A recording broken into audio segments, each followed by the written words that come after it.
Hello friends, very good morning. This is Aryan Sir here, your chemistry faculty from Bharadwaj campus. कैसे हैं आप लोग? थोड़ी कैमरे में टेक्निकल इशू की वजह से मैं 2-3 दिन से वीडियो अपलोड नहीं कर पा रहा था, बट आज से हमारा वीडियो कंटिन्यू रहेगा. ठीक है सर, चलिए हम लोग स्टार्ट करते हैं. पढ़ रहे थे सॉल्यूशन सर, और सॉल्यूशन की लास्ट कोलिगेटिव प्रॉपर्टीज हमारे पास बच गया था, जिसका नाम था ऑस्मोटिक प्रेशर. ये काफ़ी इंटरेस्टिंग टॉपिक है सर, और इसको देखते हैं. चलेगा, चलिए स्टार्ट करते हैं. हम लोग बात करेंगे हम लोग ऑस्मोटिक प्रेशर की. एक्चुअली ऑस्मोटिक प्रेशर है क्या? ऑस्मोटिक प्रेशर को समझने के लिए पहले बात करते हैं कोलिगेटिव प्रॉपर्टीज की. तो कोलिगेटिव प्रॉपर्टीज मैं आपको पढ़ा चुका हूं. तो कोलिगेटिव प्रॉपर्टीज में मैंने आपको बताया था कि सॉल्यूशन की ऐसी प्रॉपर्टीज जो कि सॉल्यूट के नंबर ऑफ मोल्स पे डिपेंड करें, यानी कि सॉल्यूशन की वैसी प्रॉपर्टीज जो कि उसमें अवेलेबल नंबर ऑफ पार्टिकल्स पर डिपेंड करें, number of moles of solute पर डिपेंड करें. ऐसी प्रॉपर्टीज को हम लोगों ने क्या नाम दिया था sir? Colligative properties. Colligative properties में हम लोगों ने 3 कोलिगेटिव प्रॉपर्टीज को पढ़ लिया था. RLVP, relative loading in vapour pressure, elevation in boiling point और डिप्रेशन इन फ्रीजिंग पॉइंट. हम लोग बात करेंगे सर ऑस्मोटिक प्रेशर की. चलिए हम बात करते हैं सर. ऑस्मोटिक प्रेशर को पढ़ने से पहले सबसे पहले हमें समझना पड़ेगा सर कि ऑस्मोसिस क्या होता है एक्चुअली में.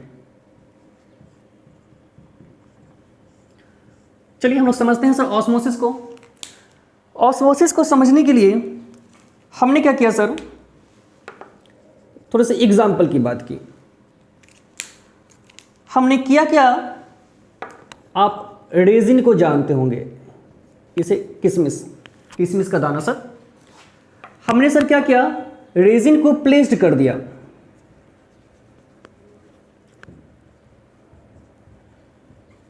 Placed in pure water. हमने रेजिन को कैसे प्लेस कर दिया सर? प्योर वाटर में प्लेस कर दिया. देखिए ये हमारे पास कोई कंटेनर है और इसमें मैंने प्योर वाटर भर लिया. ये हमारे यहाँ पे क्या है सर? ये हमारा है प्योर वाटर. चलेगा. और हमने इसमें एक रेजिन के टुकड़े को, एक किशमिश के दाने को छोड़ दिया. कुछ घंटों तक मैंने इसे छोड़ा. तो इसमें होगा क्या सर, यहां पर जो अवेलेबल है वाटर का मॉलिक्यूल्स इसमें इंटर कर रहा होगा. इसकी वजह से यह जो रीजन है वह फुल करके सर थोड़ा बड़ा हो जाएगा. यही प्रोसेसर कहलाता मेरा क्या है, ऑस्मोसिस. थोड़ा मतलब समझिएगा. एक्चुअली में हुआ क्या है सर, आपके पास रेजिन अवेलेबल था, आपने रेजिन को वाटर में डाला, तो वाटर इसमें जाकर के इंटर करना स्टार्ट कर दिया. इस वजह से इस रेजिन का सर क्या हो गया सर, स्वेलो हो गया. अब स्वेलो का मतलब क्या होता है सर, फूल जाना. यहां पे क्या हो गया सर, स्वेलो हो गया. रेजिन हमारा फूल गया, मतलब कि वाटर का मॉलिक्यूल्स रेजिन के अंदर चला गया. इस वजह से इस रेजिन को हम लोग क्या कर सकते हैं सर, कंसंट्रेटेड सॉल्यूशन. रेजिन में जो गुदा वाला पार्ट होता है वह तो कंसंट्रेट होता है ना सर. और जब उसमें हम लोग पानी को ऐड करवा दिए हैं तब यह कन्वर्ट किस में हो गया सर, इसका हो गया स्वेलो. और इस वजह से हमारा रेजिन थोड़ा फूल गया. और मुझे उसमें जब पानी ऐड हो गया तो वह तो डाइल्यूट सॉल्यूशन कन्वर्ट हो गया ना. जब कंसंट्रेटेड सॉल्यूशन में आप वाटर को ऐड करेंगे तो वो क्या हो जाएगा सर, डाइल्यूट सॉल्यूशन. इसी प्रोसेस को हम लोग क्या बोलते हैं सर, कॉल्ड ऑस्मोसिस. बातें समझ में आ रही है? ये हमारे पास था फर्स्ट एग्जांपल.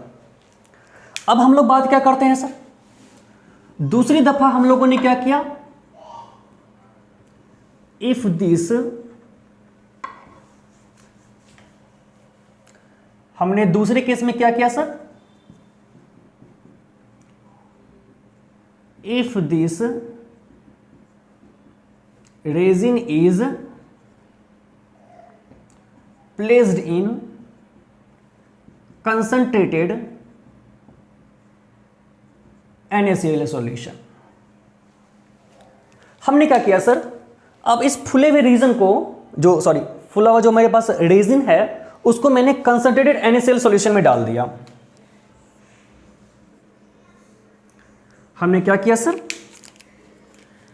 हमारे पास यहां पे क्या है सर, ये हमारा है कंसंट्रेटेड NaCl सॉल्यूशन, और आपके पास क्या है सर, ये हमारा है सोलो रेजिन। जैसे ही NaCl सॉल्यूशन में रेजिन को डालेंगे तो इस रेजिन का जो वाटर है, जब आपने स्टार्टअप में रेजिन को प्योर वाटर में डाला था तो वाटर इसमें इंटर कर रहा था, इस वजह से रेजिन का स्वेल हो गया। और पहले जो हमारे पास छोटा दाना था रेजिन का, वो हमारा कंसंट्रेटेड सॉल्यूशन का एक तरह का कह सकते हैं हम लोग है। जब वाटर हो गया ऐड उसमें, तो कंसंट्रेटेड सॉल्यूशन मेरा किस में कन्वर्ट हो गया सर, डाइल्यूट सॉल्यूशन में। अब इस फूले हुए रेजिन को हमने डाल दिया NaCl सॉल्यूशन में, तो अब क्या होगा सर, इस रेजिन में जो अवेलेबल है वाटर का मॉलिक्यूल्स, ये तो आके बाहर चला जाएगा ना सर। इस वजह से हमारा यह रेजिन हल्का सा क्या होगा सर, इसका साइज छोटा हो जाएगा। मतलब क्या हो जाएगा सर, इसका श्रिंक कर जाएगा ये। तो यहां पे क्या हो गया हमारा सर, तो हम लोग कह सकते हैं जो आपके पास सोलो रेजिन थी, आपने उसको NaCl सॉल्यूशन में डाला तो उसके वाटर मॉलिक्यूल्स क्या किया सर, बाहर निकल गया। इस वजह से उस रेजिन का सर क्या हो गया, सिंक हो गया। तो सर हम लोग इस बात को समझ सकते हैं सर, ऐसा ही केस हम लोग सर अंडे के केस में भी देख सकते हैं। यही केस मैं किसके साथ देख सकता हूं सर, अंडे के केस में भी देख सकते हैं। तो यह एक बेहतर एग्जाम्पल हमारे पास ऑस्मोसिस का है। तो एक्चुअली में ऑस्मोसिस होता क्या है सर, देखिए कंसंट्रेटेड सॉल्यूशन और हमारे पास क्या है सर, डाइल्यूट सॉल्यूशन। तो एक्चुअली में जो हमारे पास में डाइल्यूट सॉल्यूशन होता है उसमें प्योर सॉल्वेंट फ्लो करता है कंसंट्रेटेड सॉल्यूशन की तरफ। यही प्रोसेस हमारा क्या कहलाता है सर, ऑस्मोसिस। ठीक है, चलिए पहले से नोट कर लीजिए आप लोग, इरेज कर दूं मैं।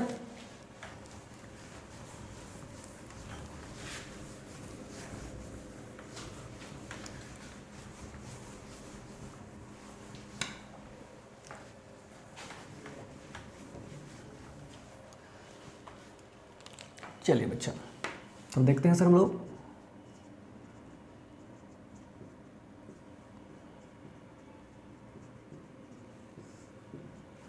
देखिए एक्चुअली पानी पीने के केस में सर ऐसा ही होता है। अब हमने सर दो एग्जाम्पल लिया, फिर से लेते हैं सर। एक नॉर्मली जब हम लोग पानी पीते हैं तब तो होता क्या है सर, हम बात करते हैं सर किसी सेल की। जब हम पानी पीते हैं सर तो वाटर का मॉलिक्यूल्स हमारे सेल में जाता है, और इस सेल के बाहर में एक मेम्ब्रेन होती है, एक हल्का सा लेयर होता है, इसे हम लोग क्या बोलते हैं सर, कॉल्ड सेल मेम्ब्रेन। चलेगा सर, यह एग्जाम्पल है SPM का। SPM मतलब क्या सर, सेमी परमीबल मेम्ब्रेन। ये क्या करता है सर SPM,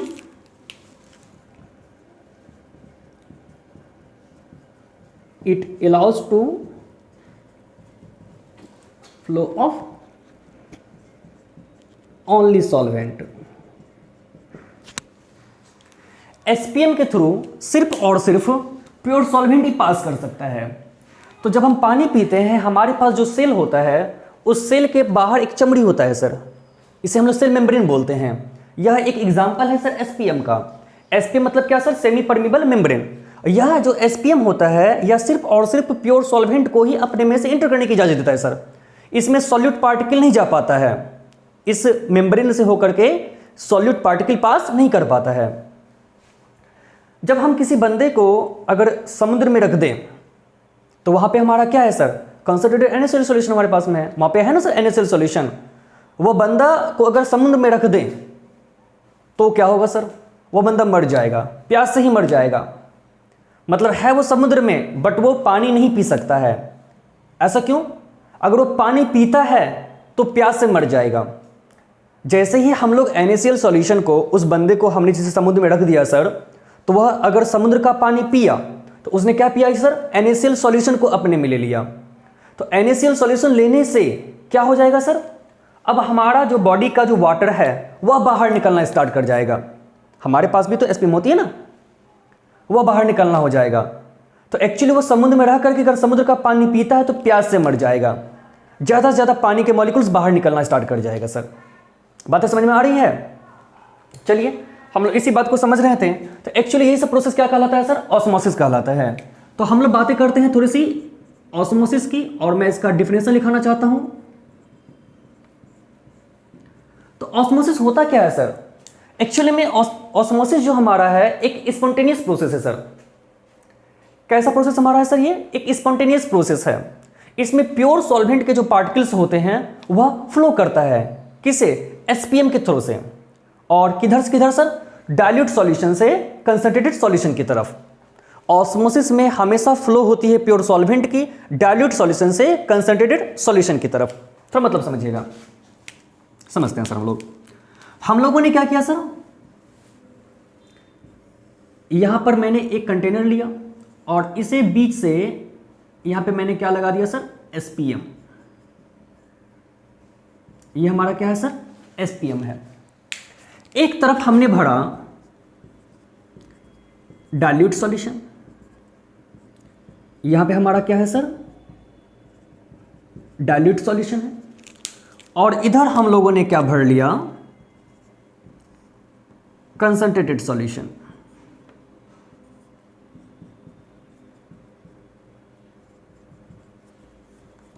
अब क्या होगा, थोड़ा मतलब समझिएगा।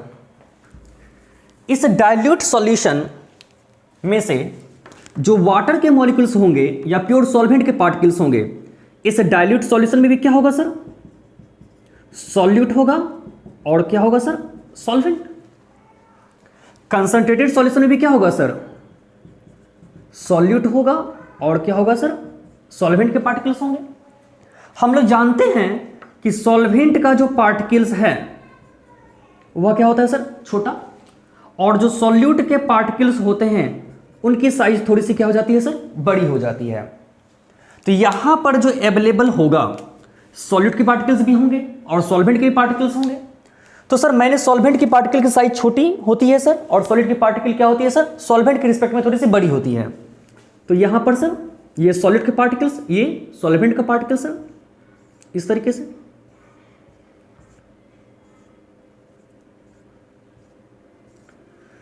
तो प्योर सॉल्वेंट जो हमारा पास इसमें अवेलेबल है डाइल्यूट सॉल्यूशन में, डाइल्यूट सॉल्यूशन का जो हमारे पास सॉल्वेंट पार्टिकल्स हैं, जैसे कि हमारा छोटा वाला सर, छोटा वाला क्या है सर, सॉल्वेंट पार्टिकल्स, ये क्या करेगा सर, एसपीएम से होकर के पास करना स्टार्ट कर जाएगा।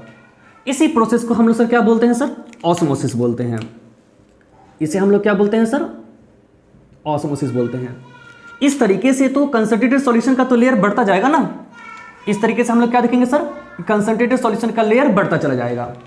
अब आपके मन में सर एक क्वेश्चन उठ रहा होगा, तो क्या कंसंट्रेटेड सॉल्यूशन का सॉल्वेंट पार्टिकल्स इधर पास नहीं कर पा रहा होगा? कर रहा होगा सर, ऑफ कोर्स कर रहा होगा। अगर इधर से डाइल्यूट सॉल्यूशन में से सॉल्वेंट के 20 पार्टिकल्स जा रहे होंगे सर, तो इधर 5 जा रहे होंगे, लेकिन ज़्यादा तो इधर जा रहा है ना। एक समय में क्या हो जाएगा सर, इसका सॉल्वेंट पार्टिकल्स पास करते करते करते करते सॉल्यूशन में इंटर करना स्टार्ट हो जाएगा। इस तरीके से कंसंट्रेटेड सॉल्यूशन की जो लेवल होगी वो क्या कर जाएगी सर, थोड़ी सी बढ़ जाएगी। तो हम लोग देखते क्या है सर ऑस्मोसिस में, ऑस्मोसिस का मतलब क्या होता है सर, एक spontaneous flow.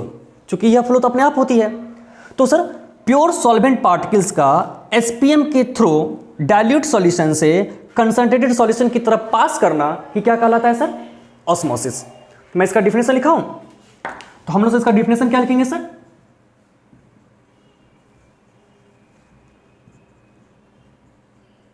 the spontaneous flow of pure solvent particles through SPM from dilute solution to concentrated solution is called osmosis। चलिएगा, चलिए इसे नोट कर लीजिए आप लोग।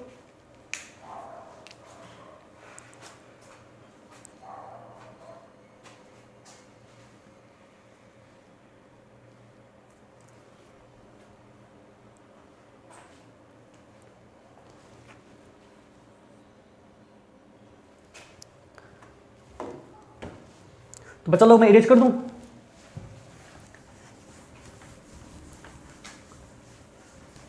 देखिए सर, अब मैं इसी चीज को समझा रहा हूं आपको एनिमेशन से। एनिमेशन में आप क्या देखेंगे सर कि ऑस्मोसिस में होता क्या एक्चुअली में है, जो हमारे पास डाइल्यूट सॉल्यूशन है उसका सॉल्वेंट पार्टिकल्स कंसंट्रेटेड सॉल्यूशन की तरफ मूव करता है। तो एक बात सर हमेशा याद रखिएगा, इस मन को कभी मत सोचिएगा, ऑस्मोसिस कहलाता ही है डाइल्यूट सॉल्यूशन का सॉल्वेंट पार्टिकल्स का एसपीएम के थ्रू कंसंट्रेटेड सॉल्यूशन की तरफ जाना। यही स्पॉन्टेनियस प्रोसेस क्या कहलाता है सर, ऑस्मोसिस। लेकिन अपने मन से इस बात को सर बिल्कुल हटा दीजिएगा कि ऐसा नहीं होगा कि सिर्फ और सिर्फ डाइल्यूट सॉल्यूशन का ही सॉल्वेंट पार्टिकल्स एसपीएम से होकर पास जाएगा। अब हमारे मन में सर पहला क्वेश्चन ये उठता है कि एसपीएम में से सॉल्वेंट की पार्टिकल्स ही क्यों पास कर पाती है, इसका क्या कंसेप्ट है सर। तो बिल्कुल ये बात हम लोग साफ साफ समझ लेते हैं सर कि एसपीएम में सर काफी छोटा होल होता है सर, इसमें से सिर्फ और सिर्फ सॉल्वेंट के पार्टिकल्स ही पास कर पाते हैं। क्यों? क्योंकि सॉल्वेंट के पार्टिकल की साइज क्या होती है सर, सॉल्यूट के रिस्पेक्ट में थोड़ी सी छोटी होती है। सॉल्यूट के पार्टिकल की साइज बड़ी होने की वजह से वह एसपीएम को पास नहीं कर पाता है, क्योंकि एसपीएम में मौजूद जो होल होते हैं वो काफी छोटे छोटे होते हैं। समझ गए हमारी बात को।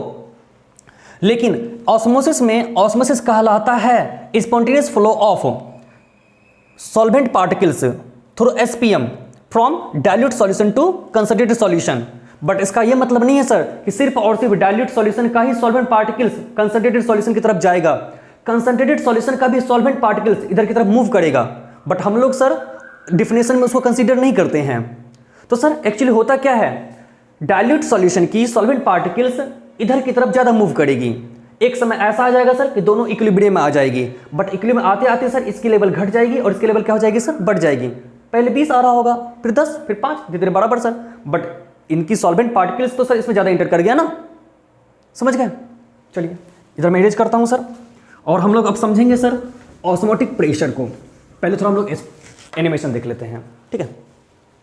It is also defined as the measure of the tendency of a solution to take in water by osmosis. Osmosis is the net flow or movement of solvent molecules through a semi-permeable membrane through which solute molecules cannot pass.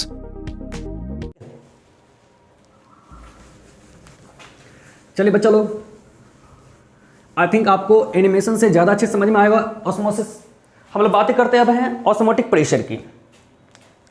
हम लोग बात किसी करते हैं sir, osmotic pressure की। चलिए आगे heading मारिएगा sir, osmotic pressure. देखिए ऑस्मोटिक प्रेशर एक्चुअली होता क्या है,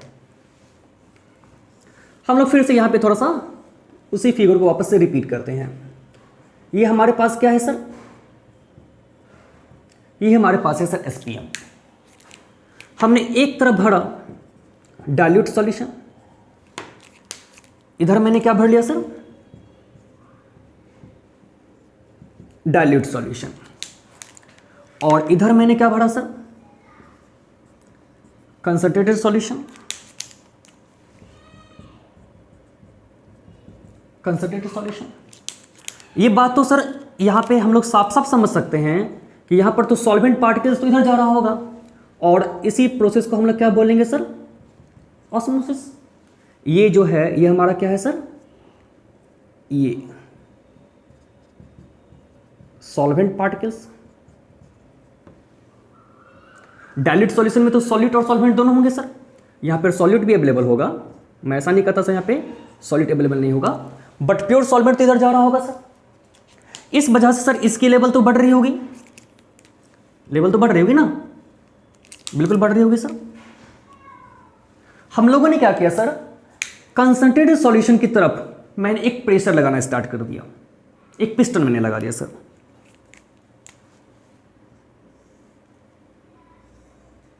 हमने क्या किया सर, यहां से एक पिस्टन लगा दिया, ये हमारा क्या है सर, पिस्टन है। इस तरीके सर यहां पे हम लोगों ने क्या अप्लाई करना स्टार्ट कर दिया सर, प्रेशर P। देखिए, जब आप कंसंट्रेटेड सॉल्यूशन के ऊपर पिस्टन के थ्रू प्रेशर लगाइएगा सर, ऑस्मोसिस का रेट क्या करेगा सर? डिक्रीज करेगा। डिक्रीज करेगा सर ना। चलिए इस फिगर को आप लोग नोट कर लें।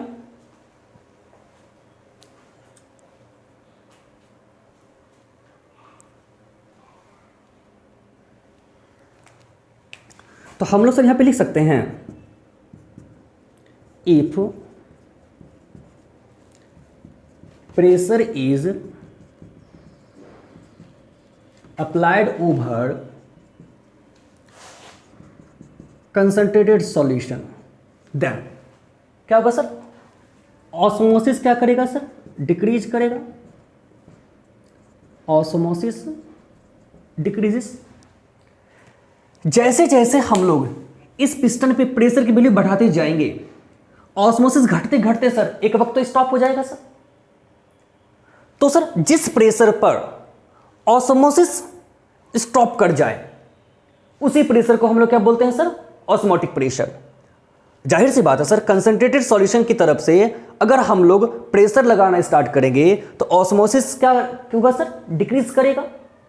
जैसे जैसे कंसंट्रेटेड सॉल्यूशन की तरफ हम लोग इसके ऊपर सर प्रेशर की वैल्यू बढ़ाते जाएंगे सर, ऑस्मोसिस घटता जाएगा। एक वक्त तो ऐसा आएगा ना सर कि इसके किसी वैल्यू पर, प्रेशर की किसी वैल्यू पर सर ऑस्मोसिस क्या कर जाएगा सर? स्टॉप कर जाएगा सर।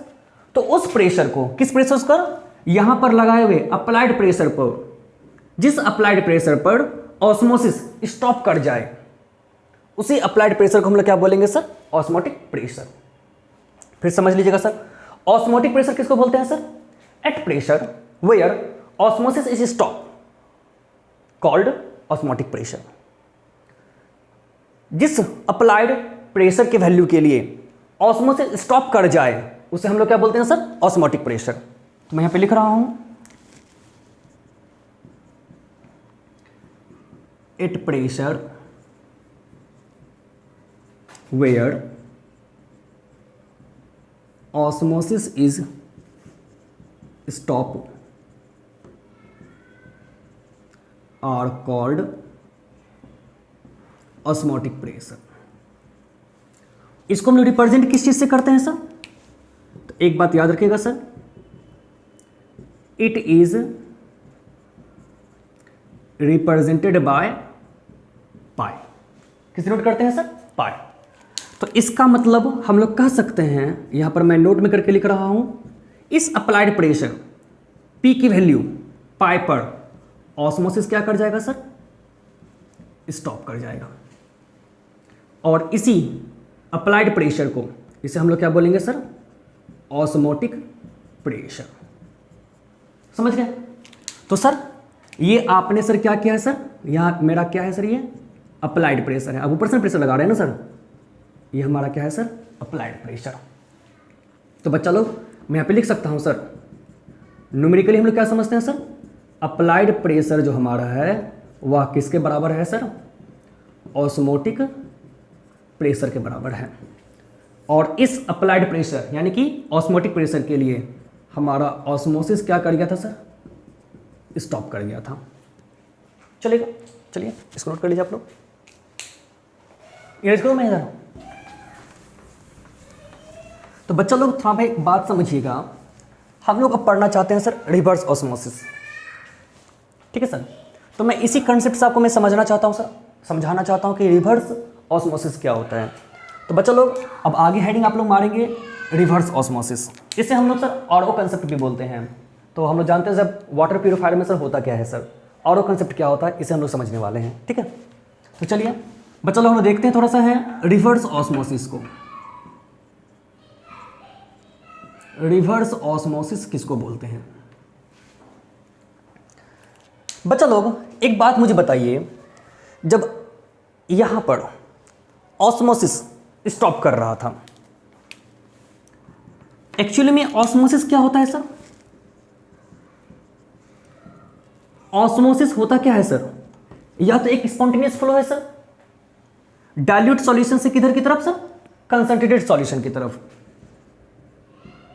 डाइल्यूट सॉल्यूशन से कंसंट्रेशन कंसंट्रेटेड सॉल्यूशन की तरफ एक स्पॉन्टेनियस फ्लो है सर। चलेगा। ऑस्मोटिक प्रेशर क्या था?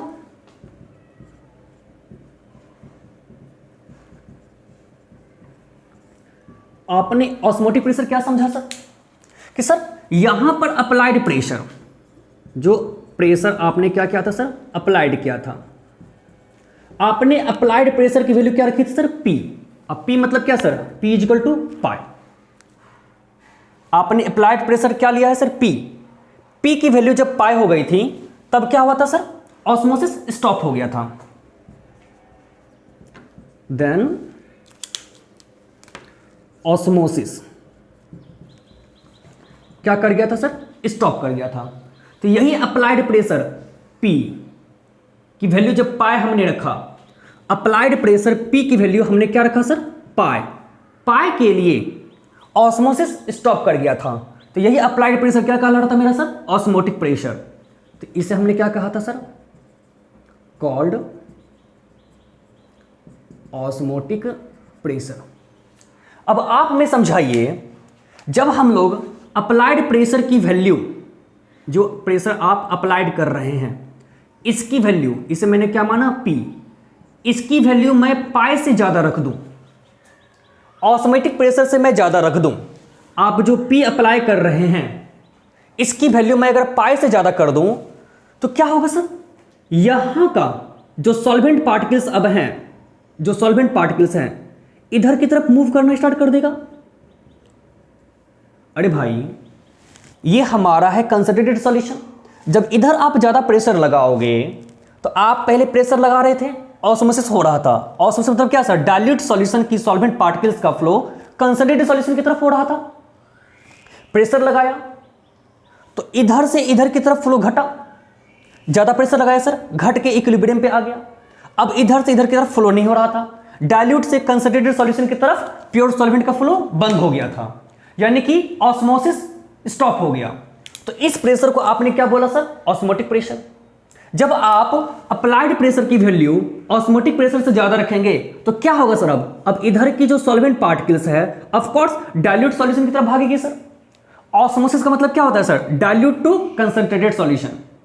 बट जैसे ही ऑस्मोटिक प्रेशर से ज्यादा आप अप्लाइड प्रेशर की वैल्यू कर देंगे तो सॉल्वेंट पार्टिकल्स जो कंसंट्रेटेड सॉल्यूशन में भी अवेलेबल है वो अब किधर की तरफ मूव करने लगेगा सर? डाइल्यूट सॉल्यूशन की तरफ। तो यह अब ऑस्मोसिस ना होकर सर क्या हो जाएगा हमारा सर? Reverse osmosis. बातें समझ में आ रही है सर? चलेगा। यह हमारा क्या है सर?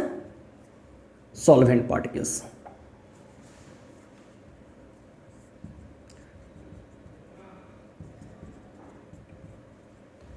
बातें समझ में आ रही है सर? चलिए मैं यहाँ पे डेफिनेशन लिखाता हूँ। पहले आप इस फिगर को भी नोट कर लें, इधर से लिखना स्टार्ट करें, इस फिगर को बनाए सर, इसको नहीं लिखना आपको है। तो मैं यहाँ पे डेफिनेशन लिखने की कोशिश करता हूँ sir. If applied pressure greater than, applied pressure value क्या है सर? P ग्रेटर देन क्या हो जाए सर? पाई। देन क्या होगा सर? सॉल्वेंट पार्टिकल्स जो फ्लो होगी, then flow of solvent particle through SPM from concentrated to क्या हो जाएगा sir? Dilute. Concentrated solution to dilute solution, ये क्या कहलाएगा sir? Are called reverse osmosis. चलेगा। यहां पे मैंने क्या लिखा है सर? Reverse osmosis. एक बात याद रखिएगा सर, रिवर्स ऑस्मोसिस को हम लोग क्या बोलते हैं sir? It is also called RO concept. ठीक है सर। जो आरओ कॉन्सेप्ट हमारा काम करता है वो भी सर रिवर्स ऑस्मोसिस के कॉन्सेप्ट पे काम करता है। आप देखते क्या है सर कि जो हमारे पास प्यूरिफायर होता है, आरओ मशीन जो हमारे पास में होता है, उसके थ्रू जो प्यूरिफाइड वाटर होते हैं वो सबसे ज़्यादा अच्छा सर प्यूरिफाइड वाटर होता है। एक्चुअली उसमें होता क्या है सर कि उस पर हम लोग सर क्या एक लगा रहता है सर, एक छड़ी टाइप का लगा रहता है सर ना, लेयर बाइज लेयर। तो वहाँ पे सर क्या होता है सर, एसपीएम होता है। आगे हम लोग आगे पढ़ेंगे सर, एसपीएम दो तरह का होता है सर, एक आर्टिफिशियल होता है और एक हमारे पास नेचुरल होता है सर, समझ गए। तो वहाँ पे हम लोग सर आर्टिफिशियल एसपीएम का इस्तेमाल करते हैं, मतलब प्यूरिफायर में सर। तो वहाँ पे होता क्या है सर, रिवर्स ऑस्मोसिस का सर इस्तेमाल किया जाता है। और जो आप लेते हैं, कोई वाटर लेते हैं सर, उसमें तो बहुत सारे सॉलिड के पार्टिकल्स होते हैं ना, जैसे कि आयरन, लेड वगैरह वगैरह। तो वह क्या करता है, ये हमारा सर गंदा पानी है, तो हम लोग यहाँ पर अप्लाइड प्रेशर की वैल्यू क्या करते हैं, ज़्यादा कर देते हैं। तो इसमें मौजूद सॉलिड का पार्टिकल्स तो बच जाएगा, बट प्योर सॉल्वेंट क्या करेगा सर, इस छन्नी में से छनता हुआ सर बाहर निकल जाता है इस एसपीएम के थ्रू से। और वहाँ पर लेयर वाइज लेयर बहुत सारे एसपीएम मतलब लेयर होते हैं सर एसपीएम के, समझे। तो वहाँ एसपीएम की होल इतनी छोटी होती है सर आरओ में सर, कि वहाँ पे बैक्टीरिया भी पास नहीं कर पाता है। सबसे छोटा तो बैक्टीरिया होता है ना, सोचिए सॉलिड पार्टिकल कहाँ से पास कर पाएगा। तो वहाँ पे जो मिलता है मुझे वाटर, वो काफ़ी प्योर होता है। तो सर आरओ में सर यही होता है। चलिए इसे नोट कर लिया आप लोग, इरेज कर दूं मैं।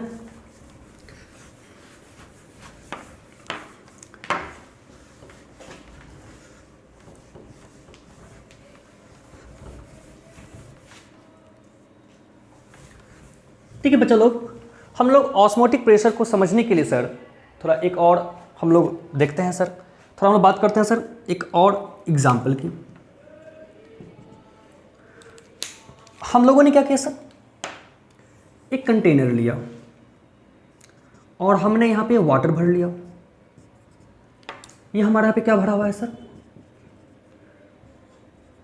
प्योर वाटर भरा पड़ा है।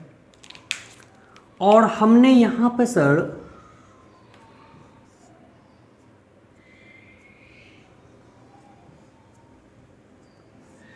एक ऐसे करके एक बर्तन लगा दिया, ठीक है। और इसमें मैंने क्या डाला हुआ है, हमने इसमें भरा है सर कंसंट्रेटेड NaCl सॉल्यूशन।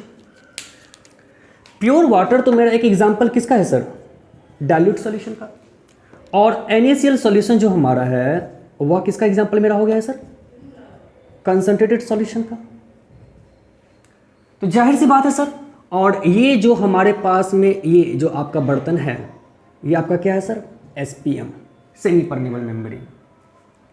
पहले थोड़ा सा साइड में करके सर नोट करके लिख लिया एक बात, types of SPM। SPM sir दो टाइप के होते हैं सर, एक हमारा क्या होता है सर, नेचुरल, और एक क्या होता है सर, आर्टिफिशियल। नेचुरल में सर क्या होता है सर, एनिमल मेम्ब्रेन चलेगा, और आर्टिफिशियल में सर क्या होता है सर,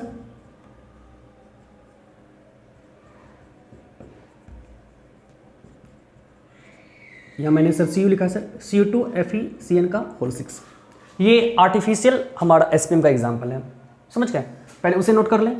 तो यहां पर मैंने कोई SPM लिया है, तो होगा क्या सर, यहाँ पर हम लोग क्या देखेंगे सर, प्योर वाटर का जो सॉल्वेंट पार्टिकल्स है वो तो इंटर करना स्टार्ट कर जाएगा सर किसमें, तो ऑफ कोर्स इस कंसंट्रेटेड सॉल्यूशन में। इस तरीके से यहाँ पर मैंने इसको यहाँ तक भरा है सर। तो यहाँ पे हम लोग क्या देखेंगे सर, जैसे हम लोग प्योर वाटर इस SPM से होकर के जाएगा, यहाँ पे क्या चालू हो गया सर, ऑस्मोसिस। इस ऑस्मोसिस की वजह से डाइल्यूट सॉल्यूशन में से सॉल्वेंट का फ्लो SPM के थ्रू, ये क्या है सर, SPM के थ्रू सर कंसंट्रेटेड सॉल्यूशन की तरफ होना स्टार्ट हो गया। इससे हमारा यहाँ पर जो कंसंट्रेटेड सॉल्यूशन है इसका लेयर तो बढ़ जाएगा, तो हमने मान के चला कि ये H हाइट तक ऊपर चढ़ गया। क्या हुआ सर, H हाइट तक ये ऊपर चढ़ गया। अब जो आपके पास यहाँ एक्स्ट्रा जो हमारे पास कॉलम आया है, सॉल्यूशन कॉलम जो एक्स्ट्रा आया है सर, वो तो यहाँ पर तो कुछ ना कुछ तो फोर्स लगा रहा होगा सर ना। तो सर ये क्या है सर, फोर्स लगा रहा कुछ ना कुछ sir, force due to solution. हमने इसे क्या माना सर, F, और इसकी वैल्यू क्या होगी सर, किसके बराबर होगी, mg के बराबर। तो जैसे यहां पे फोर्स है, हमारे पास में अवेलेबल है। तो यहाँ पर ये कुछ ना कुछ इसमें प्रेशर भी लगा रहा होगा। अब ये इस पर मैंने क्या किया सर, ये फोर्स लगा रहा था, बात अलग है सर, ठीक ना। तो अब ये तो इस वाले कॉलम पे, जो इस वाले लेयर पे ऊपर का चढ़ा हुआ जो भी हमारा सॉल्यूशन है, इस पे प्रेशर भी तो लगा रहा होगा। तो इस प्रेशर को हम लोग क्या बोलते हैं सर, यहाँ पी क्या है sir, hydrostatic pressure, hydrostatic pressure, चलेगा सर। और इस पी की वैल्यू क्या होती है sir, of course rho g h, समझ गए। तो सर यहां पर जो इस सॉल्यूशन कॉलम में जो डेवलप्ड हुआ है हाइड्रोस्टैटिक प्रेशर, इसी हाइड्रोस्टैटिक प्रेशर को हम लोग सर क्या बोलते हैं सर, ऑस्मोटिक प्रेशर। पहले आप इस फिगर को नोट कर ले सर। तो बच्चा लोग ऑस्मोटिक प्रेशर को हम लोग कैसे डिफाइन कर सकते हैं sir, it is developed hydrostatic pressure, किसके through sir, due to solution column. बातें समझ में आ रही है सर। तो ऑस्मोटिक प्रेशर को हम लोग सर ऐसे भी डिफाइन करते हैं, ये हमारा क्या है सर, या फिर लिख सकते हैं सर आप, the developed hydrostatic pressure due to solution column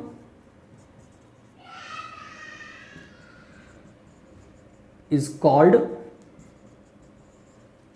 osmotic pressure. कोई दिक्कत? तो बच्चा लोग इसे मैं इरेज कर देता हूं। आपको पहले ये नोट करना था, इसके बाद आप इसे नोट करेंगे। तो यहां पर जो हमारे पास डेवलप्ड हाइड्रोस्टैटिक प्रेशर है P, ये P मेरा क्या है sir, developed hydrostatic pressure.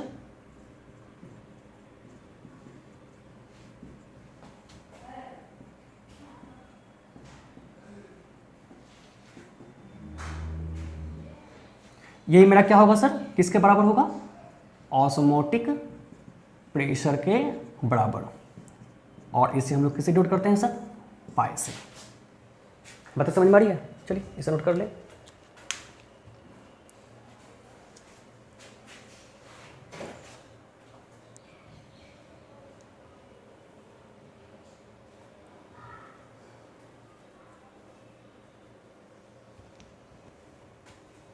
Erase कर दूं मैं?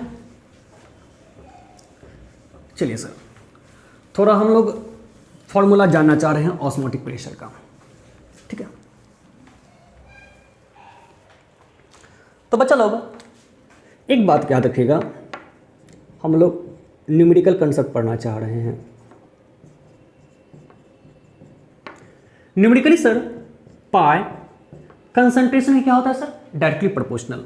ये हमारा सी क्या है सर, कंसंट्रेशन। आप कंसंट्रेशन को हम लोग यहां पे किसे नोट कर रहे हैं सर, सी से। तो आप कंसंट्रेशन की जगह पे सर मोलरिटी का भी इस्तेमाल कर सकते हैं। तो इस तरीके से पाई डायरेक्टली प्रोपोर्शनल टू सी हमारे पास आ गया, पहली बात।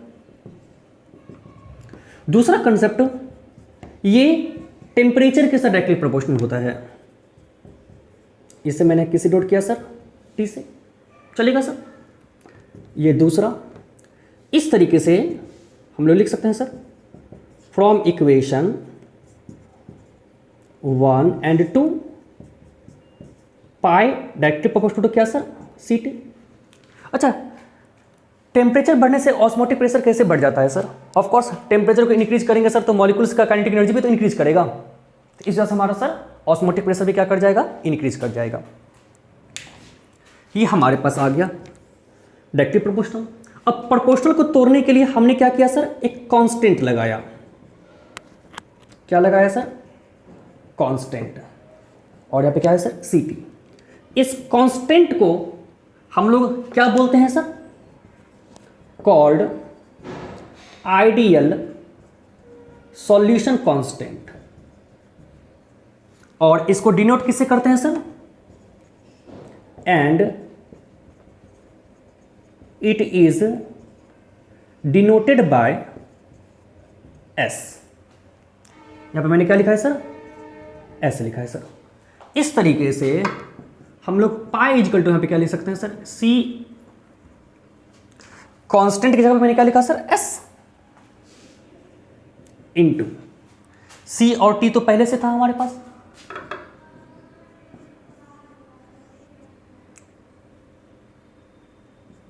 चलेगा सर। इस तरीके से आप इसको लिख सकते हैं sir, C S T, equation 3। Numerically बात किया जाए सर,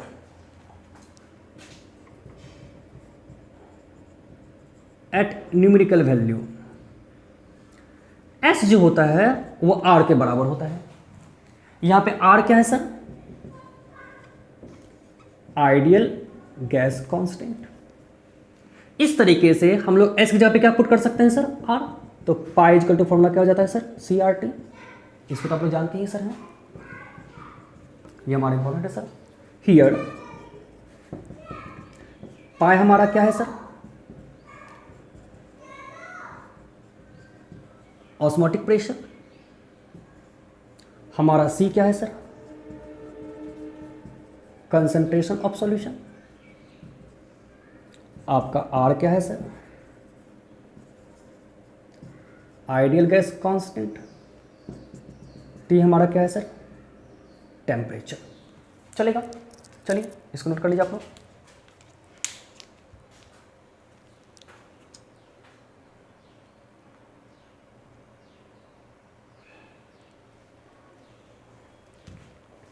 अच्छा बच्चा लोग, हम लोग जानते हैं एक बात और, कंसंट्रेशन C इक्वल टू क्या होता है सर, मोल पर वॉल्यूम होता है ना। हियर एन क्या है sir, number of moles. Moles हमेशा सर सॉल्यूट कर लेते हैं सर, ठीक है। और भी क्या है सर हमारा, वॉल्यूम किसका सर, तो सॉल्यूशन का। इसलिए pi equal to C R T की जगह पे सर, सी की जगह पे हम लोग एन बाई भी तो लिख सकते हैं ना, आर टी। चलेगा सर, ये भी सर काफ़ी इंपॉर्टेंट है। इसको 4 मान लें, इसको 5 मान लें। चलिए ठीक है। अब इसको इस्तेमाल कैसे करेंगे समझते हैं सर। आर के लिए हमारे पास डिफरेंट डिफरेंट वैल्यू आते हैं सर। आर के डिफरेंट वैल्यू के लिए सर पाई का भाई हमारा डिफरेंट डिफरेंट आएगा, ठीक है। पाई हमारा सर ऑस्मोटिक प्रेशर एक तरह का प्रेशर है सर, तो इसका ऐसा यूनिट क्या होगा सर, हमारे पास जो प्रेशर का हमारा ऐसा यूनिट होता है सर, आप न्यूटन पर मीटर स्क्वायर का भी इस्तेमाल कर सकते हैं, जिसको हम लोग पास्कल बोलते हैं। और कहीं कहीं पे सर ऑस्मोटिक प्रेशर के लिए हम लोग सर एटीएम का भी इस्तेमाल करते हैं। देखते हैं सर कहाँ पर ऑस्मोटिक प्रेशर की यूनिट हम लोग सर पास्कल लिखेंगे, यानी कि न्यूटन पर मीटर स्क्वायर लेंगे, और कहाँ पे हम लोग ऑस्मोटिक प्रेशर की जो यूनिट लेंगे वहाँ एटीएम लेंगे सर। पहले इसे नोट कर ले आप लोग।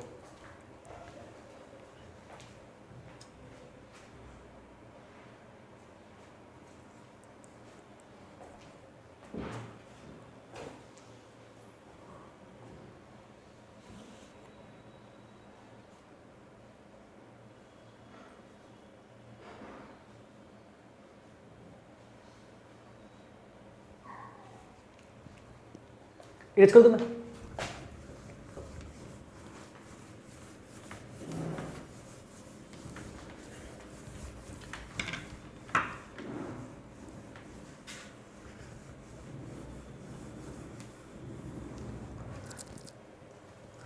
बच्चा लोग एक बात का आप लोग ख्याल रखेंगे सर,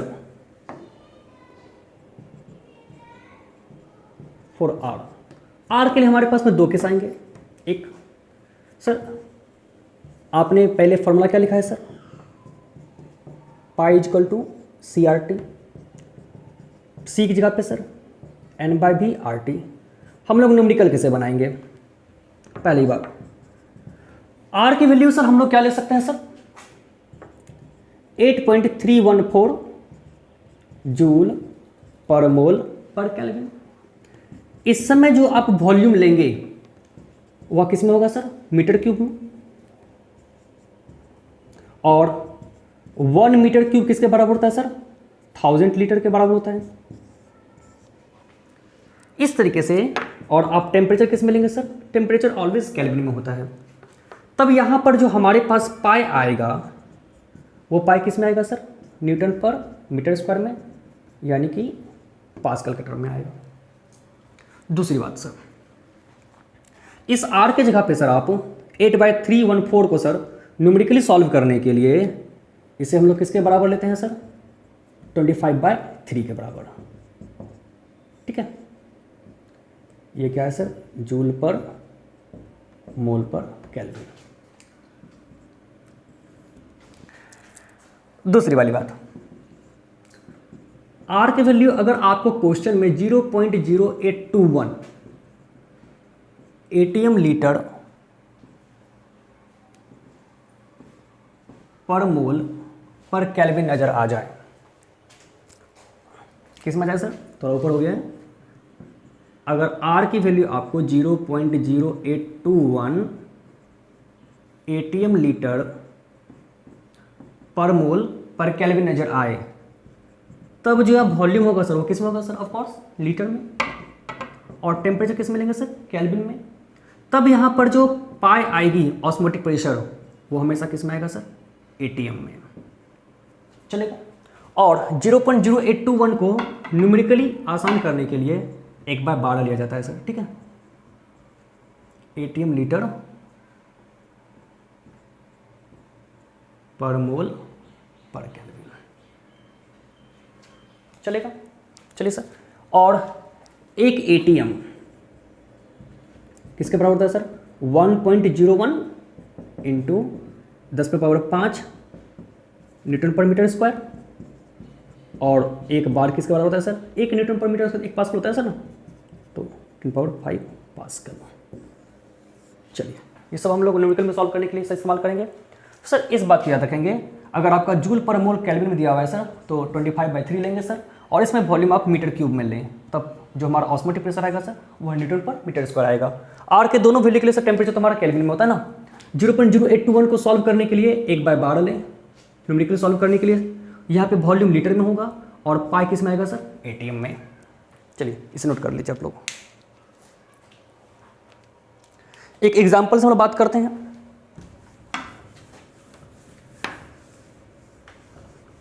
एक क्वेश्चन हम लोग बनाते हैं, ठीक है।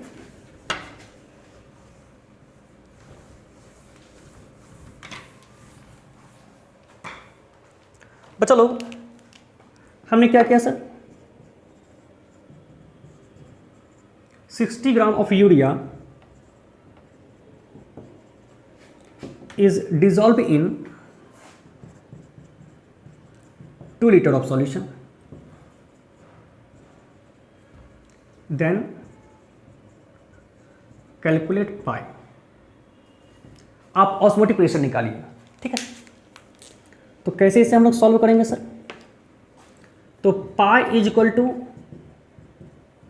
N/V/RT होता है sir, number of moles, weight by molecular mass. 60 gram of urea, 60 ग्राम क्या हमको दिया हुआ है सर, वेट। यूरिया के लिए जो मॉलिक्यूलर मास होता है सर वो कितना होता है, 60। तो कितना आएगा सर, 60/60 1 आएगी ना, कर सकते सर 1। और वॉल्यूम, वॉल्यूम हम लोग यहाँ पे क्या लेंगे सर, थोड़ा मतलब समझ लीजिएगा, लीटर दिया हुआ है ना, तो 2 लीटर। तो ऑफ कोर्स यहाँ पे आर क्या आएगा सर, 0.0821। सॉल्व करने के लिए 1/12 एटीएम लीटर पर मोल पर केल्विन, और टेम्परेचर किस में हम लोग लेंगे सर, केल्विन। टेम्परेचर नहीं दिया हुआ है sir, dissolve in 2 litre of solution, यहाँ लिख लीजिए at 27 degree Celsius, then calculate pi. 27 degree Celsius है सर केल्विन के लिए, 273 ऐड कर दें हम लोग, ये कितना केल्विन आ जाएगा सर, 300 केल्विन। तो इस तरीके से आप पाई कैसे निकालेंगे, N/V/RT। एन कितना हमारा है सर 1, वॉल्यूम कितना है सर 2, आर के वैल्यू 1/12 इंटू कितना सर 300। सॉल्व कर लें, सॉल्व कर लेंगे सर, कितना में आ जाएगा सर, ये हमारा आएगा एटीएम में, ठीक है। चलिए नोट कर ले सर। अब हम लोग ऑस्मोटिक प्रेशर के न्यूमेरिकल कॉन्सेप्ट के लिए सर टोटली 4 केस पढ़ने वाले हैं। देखते हैं सर कौन कौन सा केस।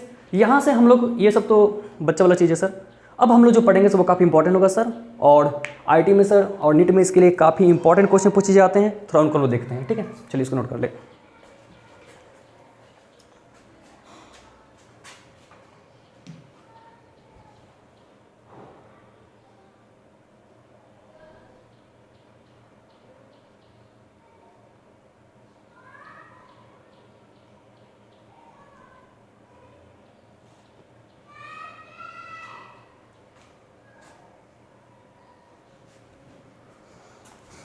इरेज कर दूं?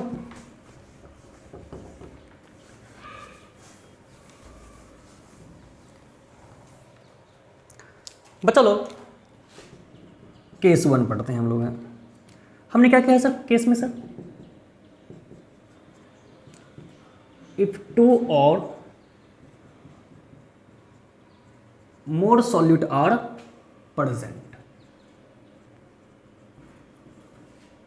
थोड़ा मतलब समझिएगा, एक ही सॉल्यूशन में 2 सॉल्यूट को हम लोग डिजोल्व करवा चुके हैं सर, 2 या 2 से ज़्यादा। एक मैं एग्जांपल ले लेता हूं इसे समझाने के लिए, ज़्यादा अच्छा रहेगा। सर हमने क्या किया sir?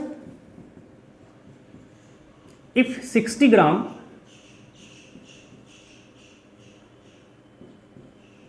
Urea and 180 gram of glucose, चलेगा sir?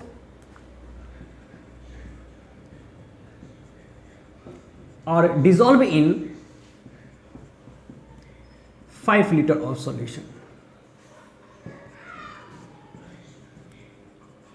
Then calculate pi for solution. अब कैसे हम लोग इसे डिटरमाइन करें सर? यहां पे क्या हुआ है सर? हमने एक सॉल्यूशन तैयार किया है, लेकिन इस सॉल्यूशन में क्या क्या मौजूद है सर? यूरिया भी मौजूद है सर, और हमारे पास ग्लूकोज भी मौजूद है, चलेगा? तब क्या करेंगे सर? थोड़ा मान के चलिएगा, मैं आपको कंसेप्ट समझाना चाह रहा हूं। जब हमें क्वेश्चन कुछ इस तरीके का मिलेगा तो हम लोग क्या करेंगे सर? सॉल्यूशन की नेट सर, एक सॉल्यूशन में 2 हमारे पास सॉल्यूट मिल गया है सर, ये सॉल्यूट भी अवेलेबल है और कोई दूसरा सॉल्यूट भी अवेलेबल है। मान के चलते हैं सर बहुत सारे सॉल्यूट अवेलेबल होंगे, लेकिन एक ना एक तो सर कुछ ना कुछ तो यहाँ पे सॉल्वेंट होगा ना सर? ये हमारा सर नेट क्या हुआ सर? सॉल्यूट, नेट सॉल्यूट है सर, और ये मेरा क्या है सर? सॉल्वेंट। सॉल्यूशन में क्या होता है सर? सॉल्यूट और सॉल्वेंट। अगर हमारे पास सॉल्यूट में 2 सॉल्यूट अवेलेबल हैं, एक सॉल्यूशन में 2 या 2 से ज़्यादा सॉल्यूट अवेलेबल हैं, तो इसके मोल्स को हमने क्या माना सर?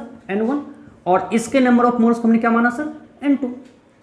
तो हमारे पास जो पाई आएगा, एक तो इसकी वजह से आएगा सर, तो पाई 1, और एक इसकी वजह से आएगा सर। ऑस्मोटिक प्रेशर जो हमारा होता है वह एक क्वालिटेटिव प्रॉपर्टीज है ना, सॉल्यूट के अमाउंट पर डिपेंड करता है।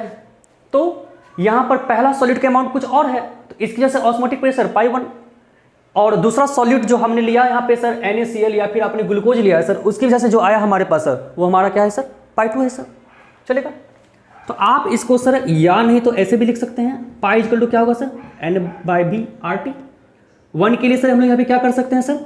आप एक काम कर लें, N1 + N2 कर लें, चलेगा? अरे भाई पाई 1 के लिए सर N1/V/RT, पाई 2 के लिए क्या होगा सर? N2/V/RT। यहाँ से पाई हमारा क्या हो जाएगा सर? नेट N1 + N2/RT/V, चलेगा? इस तरीके से आप यहाँ पे लिख सकते हैं सर। तो यहाँ पे यूरिया कितना हमको मिला हुआ है सर इस क्वेश्चन में? 60 ग्राम। ग्लूकोज में कितना मिला हुआ है सर? 180 ग्राम। तो इसके जो हमारे पास मोल्स मिलेंगे आप N1 मान लें, इसके जो मोल्स मिलेंगे सर N2 मान लेंगे सर। और इस क्वेश्चन को कैसे आप लोग कैसे सॉल्व कर सकते हैं? Pi equal to sir N1 + N2 into sir RT/V। N1 N2 का वैल्यू पुट कर दें जो आपको आएगा सर यहाँ पे, और R यहाँ पे ध्यान दीजिएगा सर, टेम्परेचर लेना चाहिए ना हमें सर ऑफ सॉल्यूशन, एट ले सर 27 डिग्री सेल्सियस। तो R की वैल्यू कितनी आ जाएगी सर? आपने यहाँ पे सर लीटर लिया है, तो ऑफकोर्स 1/12, टेम्परेचर 27 है सर तो 300 केल्विन, वॉल्यूम कितना मेरा है सर? 5 लीटर, तो डिवाइडेड बाय 5, और ये टोटल किस में आएगा सर? हमारा लीटर है, इसलिए हमारा जो ऑस्मोटिक प्रेशर आएगा वो ATM में आएगा। ठीक है, चलिए इसे नोट कर ले सर, सॉल्व कर ले इसे।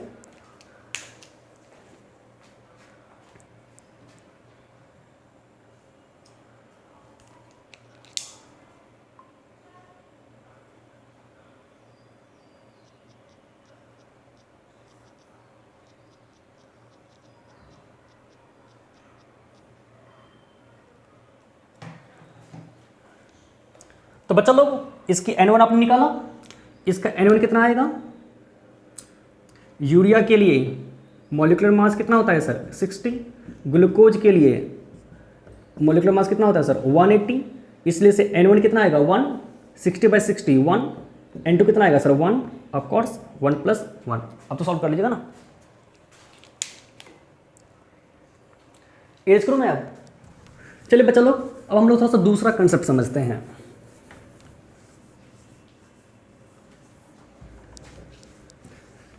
इरेज करता हूं मैं।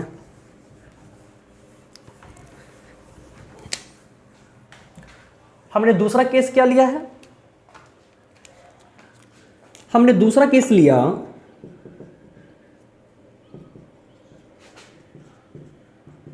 If 2 or more non reacting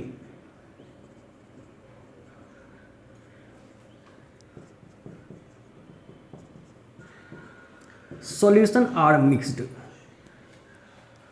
चलेगा, कंसेप्ट की बात करते हैं।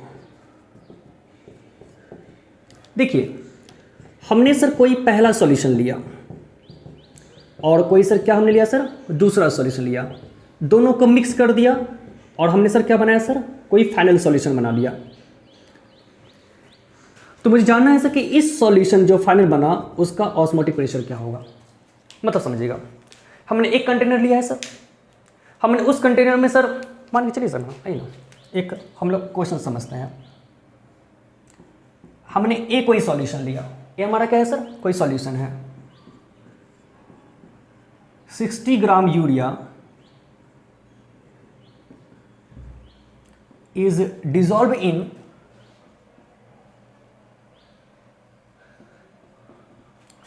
2 liter of solution at 27 degree Celsius. B में सर हमने क्या किया sir? 180 gram glucose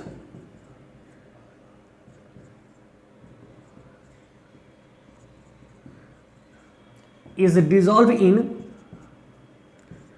3 liter of solution at 27 degree Celsius. If A and B are mixed, then calculate pi for solution formed. अब इसको कैसे हम लोग सॉल्व करें सर? दो अलग अलग सॉल्यूशन है, हमने उसको मिक्स कर दिया। अरे भैया इसके लिए तो पाई 1 होगा कुछ ना कुछ, इसके लिए क्या होगा सर? पाई 2 होगा ना। तो हमारा नेट सॉल्यूशन चाहिए क्या सर? हमको चाहिए सर पाई। इसकी वॉल्यूम क्या होगी सर? V। इसकी नेट वॉल्यूम क्या होगी सर? V2। इसकी तो नेट वॉल्यूम कुछ ना कुछ होगा ना सर, वो किसके बराबर होगा सर? V1 + V2 के बराबर। तो हमारे पास जो नेट पाई निकलता है, समझिएगा सर, एक बात याद रखिएगा, लेफ्ट साइड का pi equal to right side का पाई। हमारे पास AST याद है ना सर? ट्रिक लगा रहे हैं सर। पाई लेफ्ट साइड का और पाई हमारा राइट साइड का सर क्या होगा सर? इक्वल होगा। तो लेफ्ट साइड हमारा क्या है सर? सॉरी, इसके लिए हम सर क्या लगाते हैं सर AST में sir? Same as that of molarity concept.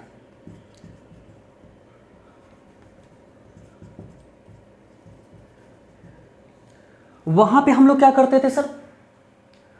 Molarity में सर हम लोग क्या करते थे? जो हमें चाहिए था नेट सर M, हम लोग कैसे निकालते थे सर? अगर दो अलग अलग सॉल्यूशन जिसकी वॉल्यूम अलग अलग है मिक्स करते थे, तो जो हमारे पास फाइनल सॉल्यूशन आता था उसकी मोलरिटी हम लोग कैसे निकालते थे sir? M = M1V1 + M2V2 by V1 + V2 करते थे ना। नंबर ऑफ मोल्स को हम लोग इक्वल कर लेते थे ना। तो उसी तरीके से यहाँ पे हम लोग क्या करते थे सर? M1V1 + M2V2 बाय क्या करते थे सर? V1 + V2 करते थे। इसी तरीके से हमारे यहाँ पे पाई क्या हो जाएगा सर? पाई 1 V1 + पाई 2 V2 बाय V1 + V2। समझ गए? और थोड़ा इसको नोट कर रहे जल्दी सर, थोड़ा ऊपर हम लोग और लिखेंगे कुछ।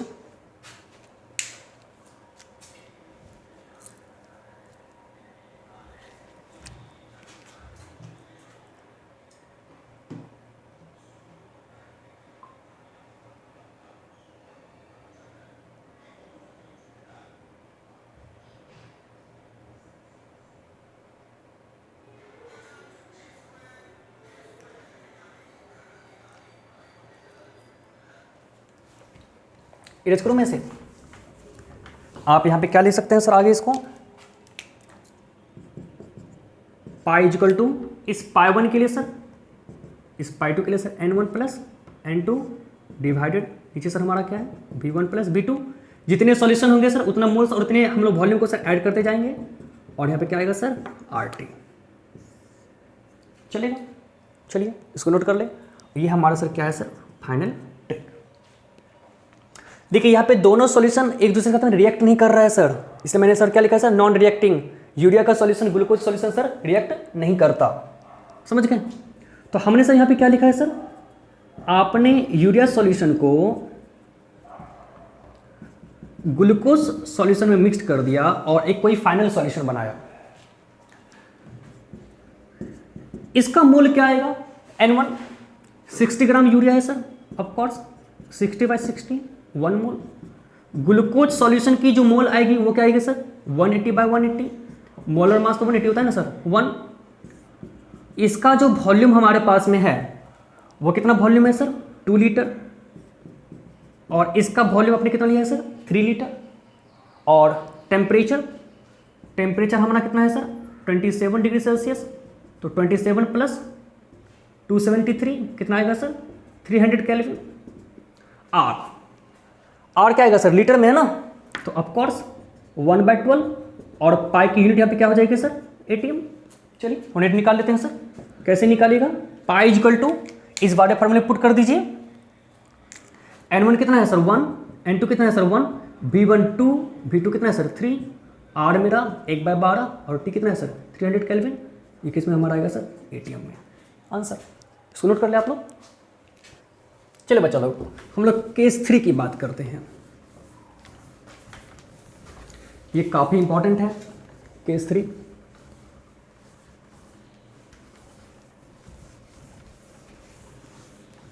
देखिए इस दोनों केस में ज़्यादा दिक्कत नहीं होता है सर, बट लास्ट के जो दो हमारे पास केस होते हैं, अभी हम लोग जो केस लेने वाले हैं, पहले वाले केस में हमने क्या किया सर, सॉल्यूशन की जो वॉल्यूम थी उसको हमने कांस्टेंट रखा और उसमें अलग अलग सॉलिड को मिलाया था। अगले केस में हमने क्या लिया सर, सॉल्यूशन को ही अलग अलग कर दिया, यानी कि पहला सॉल्यूशन की मोल्स वॉल्यूम कुछ और थी, दूसरे सॉल्यूशन का मोल्स और वॉल्यूम कुछ और था, और उस दोनों के थ्रू हम एक फाइनल सॉल्यूशन बना रहे थे।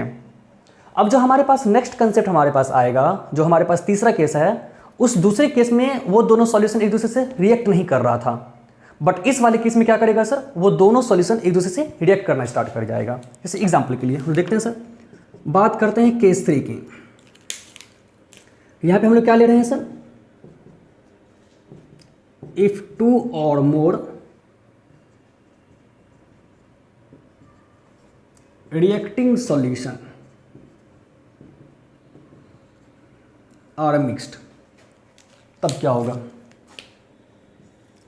काफ़ी इंपॉर्टेंट पड़ जाता है।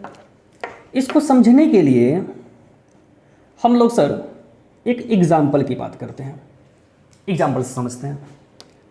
हमने क्या किया sir, 2 litre of 1 molar Hg plus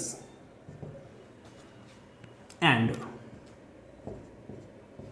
3 litre of 2 molar I minus are mixed at 27 degree Celsius.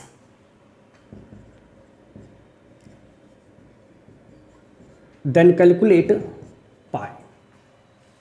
चलेगा, ये मुझे निकालना है सर। अब ये नॉर्मली क्वेश्चन अगर ऐसे दे दिया जाए तो इसको कैसे बनाए, ठीक है सर। ये क्वेश्चन दिखने में है मामूली, बट ये क्वेश्चन बड़ा दिमाग लगाता है सर। अगर यहां पर आपको इक्वेशन नहीं दिया हुआ है तो आप बना नहीं सकते इस क्वेश्चन को, तो आपको इक्वेशन याद करना पड़ेगा। बट जनरली आपको एग्जाम में सर क्वेश्चन दे दिया रहता है, क्वेश्चन दे दिया रहे सर, यह क्वेश्चन हमारा हो गया सॉल्यूशन एंड क्वालिटेटिव प्रॉपर्टीज का। और यहाँ पे अगर इक्वेशन नहीं दिया है सर तो आपको क्वालिटेटिव एनालिसिस के थ्रू उस इक्वेशन को सर याद करना पड़ेगा, तब जाके आप सॉल्व कर पाएंगे। तो हमारे पास इक्वेशन क्या होता है sir, Hg2 plus 4I minus, ये मिला के सर क्या बनाता है सर, Hgi4 2 माइनस। चलिए 4 माइनस 2 प्लस 2 माइनस, यहाँ पे 2 प्लस कर ले। अगर इक्वेशन गिवन है तो ये क्वेश्चन सॉल्यूशन की, अगर इक्वेशन गिवन नहीं है सर तो यह question solution plus qualitative analysis की, बट जिसे हम लोग सॉल्व करेंगे, आइए पहले हम लोग सॉल्व करते हैं। तो आप लोग सर यहाँ पे कैसे सॉल्व करेंगे सर? बच्चे क्या देखना चाहेंगे कि यहाँ पर Hg2+ हमारे पास अवेलेबल है, तो Hg2+ में हम लोग यहाँ पे क्या देख रहे हैं, यहाँ पे वॉल्यूम कितना है सर 2 लीटर, और मोलरिटी इसका कितना दिया हुआ है सर 1 मोलर। तो इसके थ्रू जो नंबर ऑफ मोल्स आएंगे वो कितना आएंगे सर 2 × 1। कैसे सर? हम लोग तो जानते हैं ना, तो मोल क्या होता है सर मोलरिटी इंटू वॉल्यूम। कैसे sir? Of course molarity equal to mole बटे वॉल्यूम, तो मोल इक्वल टू क्या हो जाएगा सर मोलरिटी इंटू वॉल्यूम हो जाएगा ना। तो मोलरिटी इंटू वॉल्यूम से क्या आ जाएगा सर मोल, m इंटू भी n कितना मेरा है सर 1 × 2। और यहाँ पर इसकी तो हम लोग बात करेंगे सर, तो इसकी वॉल्यूम हमने कितना लिया है सर 3 लीटर, और मोलिटी कितना हमारे पास है सर 2। तो यहाँ से जो आप मोल लेंगे इसे आप N2 मान लें, इसे आप N1 मान लें, यहाँ पे क्या लिखेंगे सर m इंटू भी 3 × 2 6। सॉल्व कैसे करेंगे आप लोग? आपके पास R दिया हुआ है और T दिया हुआ है सर, इस दोनों के लिए R की वैल्यू कितनी आपको मिली हुई है लीटर में है, हम लोग क्या लेंगे सर 1/12। टेम्परेचर कितना लेंगे सर 27 डिग्री सेल्सियस है सर, तो 27 + 273 300 केल्विन। सॉल्व कैसे करेंगे आप लोग? तो पाई is equal to N1 + N2 by V1 + V2 into RT, इस फॉर्मूले में आप लोग लगाएंगे सर। N1 कितना मेरा है सर यहाँ से 2, तो 2 पुट करेंगे आप लोग, और N2 क्या पुट कीजिएगा सर 6। वॉल्यूम कितना हमें मिल जाएगा सर इसके लिए 2, इसके लिए 3, तो 2 + 3 इंटू R के वैल्यू 1/12 और T की वैल्यू सर 300। सॉल्व कर लीजिएगा आराम से, कितना आएगा सर 8/5 इंटू 1/12 इंटू 300, इतना क्या आ जाएगा सर ATM। क्या लीटर में है सर, तो हमारा जो पाई आएगा वो किसमें आएगा सर ATM में। सर हम लोग तो इजीली बना लिए, इसमें क्या प्रॉब्लम हुई सर? बट ये बिल्कुल आपने गलत बनाया, ये बिल्कुल क्या है सर रॉन्ग कंसेप्ट। बच्चे ऐसे बना के आते हैं सर और गलत मार के आते हैं सर, ये बिल्कुल गलत तरीका है, इसे आंसर बिल्कुल गलत आएगा। तो एक्चुअल सही तरीका क्या है सर, क्यों है सर? यहाँ पर इक्वेशन में सर रिएक्शन हो रही है, मोल्स हमारा ये नहीं होगा जो हमें दिख रहा है, रिएक्ट करने के बाद कुछ ना कुछ मोल क्या कर जाएगा सर डिक्रीज कर जाएगा, इस बात को मत भूलिए। आइए मोल कंसेप्ट में, ये क्वेश्चन हमारा solution plus qualitative analysis plus मोल कंसेप्ट का क्वेश्चन है। इस तरीके से ये क्वेश्चन काफ़ी टफ बन जाता है। इस क्वेश्चन को कैसे बनाएंगे, आप यहाँ पर डायरेक्टली जो इस्तेमाल किए हैं मोल्स 2 और 6 नहीं ले सकते हैं। जब यह एक दूसरे से रिएक्ट करेगा सर तो कुछ ना कुछ मोल्स डिक्रीज करेगा। यहाँ पर कंसेप्ट हम किसका लगाएंगे सर लिमिटिंग रिएजेंट का, समझे? ये क्वेश्चन ऐसे नहीं बनेगा। इसको मैं डिक्रीज करूँ, सॉरी इसे मैं इरेज करूँ, चलिए इरेज करता हूँ मैं।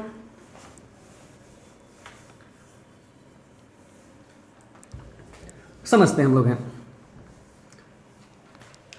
आपने यहाँ पे मोल्स जो निकाला N1 वो कितना आएगा सर 2 × 1 2, कोई दिक्कत नहीं है सर। और यहाँ से जो आपने मोल्स निकाला N2 वो कितना आएगा सर 3 × 2 आएगा ना 6, चलेगा।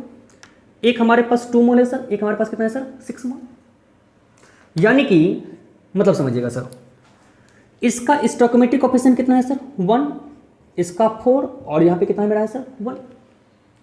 तो इस रिएक्शन में किसके कितने मोल्स खपत हो रहे हैं ये तो हमें जानना पड़ेगा ना। तो हम लोग जानना चाहते हैं कि यहाँ पर लिमिटिंग रिएजेंट क्या है सर, और लिमिटिंग रिएजेंट कैसे निकालते हैं सर मोल बटा स्टोइकोमेट्रिक कोएफिशिएंट करके, जिसका वैल्यू सबसे कम आ जाएगा सर वो हमारा होगा सर। तो पहले वाले की बात मैं करूँ तो इस वाले की मैं बात कर रहा हूँ और इस वाले की मैं बात कर रहा हूँ सर। मोल मेरा कितना है सर 2 बटे कोएफिशिएंट कितना है सर 1, ये कितना वैल्यू हमको आ रहा है सर 2।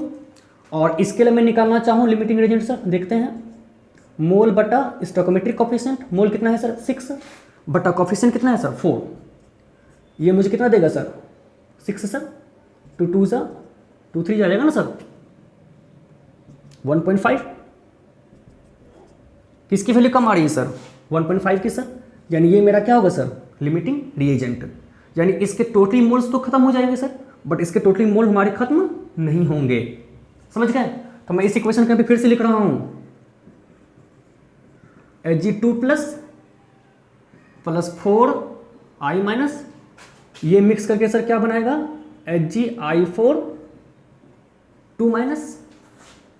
यहां पे बात करते हैं, आपने जो इसका मोल लिया है, इसका मोल समझिएगा, इसका 6 मोल, इसका टोटली 6 मोल तो खत्म हो जाएगा, बट इसका कितना मोल खत्म होगा सर? कैसे निकालते हैं? मोल बटा कॉफिशिएंट को कांस्टेंट करते हैं ना, इसके लिए कितना मोल चाहिए, इसके 6 मोल के लिए इसका कितना मोल चाहिए सर हमें? तो कैसे निकालेंगे सर? मोल बटा कॉफिशिएंट को हम लोग कांस्टेंट करने वाले हैं, तो मोल बटा कितना है सर मेरा यहाँ पे 1, तो इसके लिए मोल कितना हमारे पास में है सर 6, बट एक कांस्टेंट क्या है सर 4, तो इसका कितना मोल खत्म होगा सर 1.5। ये 1.5 मोल खत्म हो जाएगा, लेकिन यहां पे इसका कितना मोल है अवेलेबल? अवेलेबल तो 2 मोल है ना, अवेलेबल तो कितना है सर 2 मोल, और खत्म कितना हो गया है 1.5, तो रेस्ट हमारे पास कितना बचा है? ऑफ कोर्स 2 में से कितना जाएगा 1.5, तो बचेगा कितना सर 0.5 बचेगा ना। इसका मोल कैसे निकालेंगे? तो मोल बटे कॉफिशिएंट क्या है सर कांस्टेंट, और इसके थ्रू इसका 6 मोल है सर, बटे कितना सर 4, तो ये कितना आएगा सर 1.5 आएगा ना, ये तो बचा रह गया मोल। तो यहां पर जो हमारे पास टोटल मोल आएगा वो कितना आएगा सर, Hg का mole of Hg2 plus mole of I minus plus mole of HgI4 2 minus.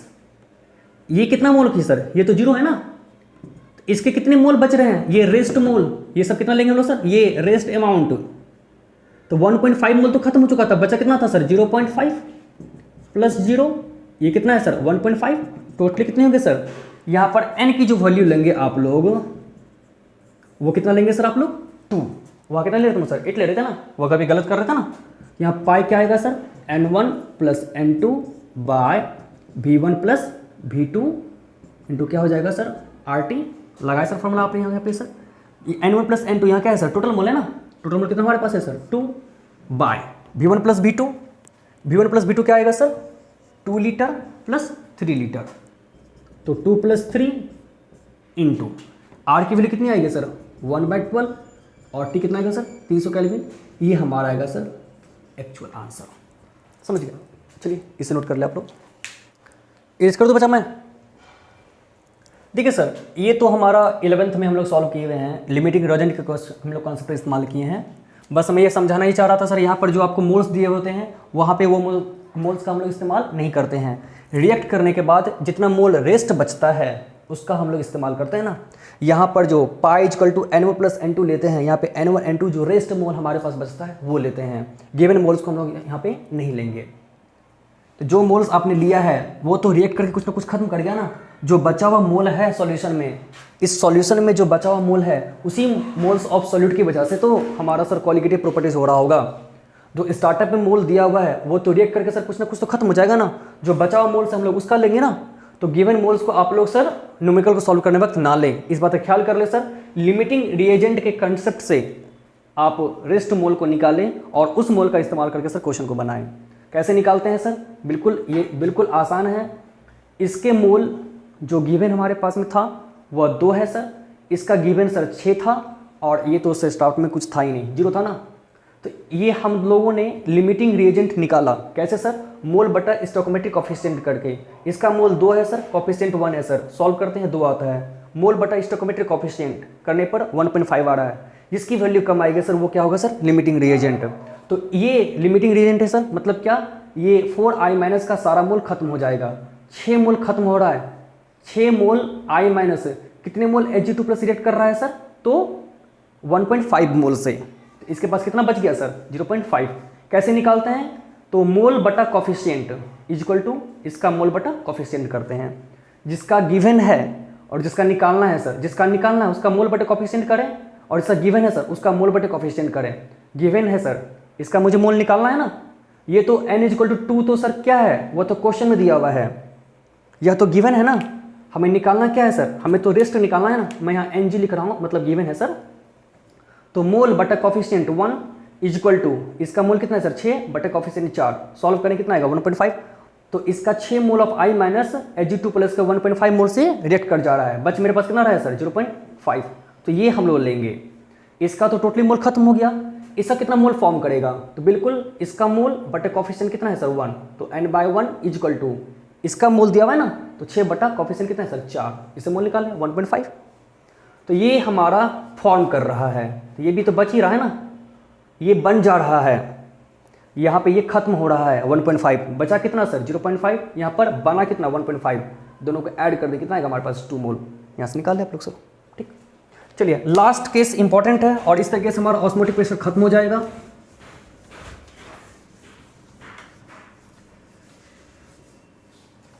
हम लोग जो लास्ट कंसेप्ट का इस्तेमाल करने वाले हैं, बच्चा लोग हम लोग जो नेक्स्ट केस लेने वाले हैं, केस नंबर 4। यहां क्या ले रहे हैं सर हम लोग, इफ 2 और मोर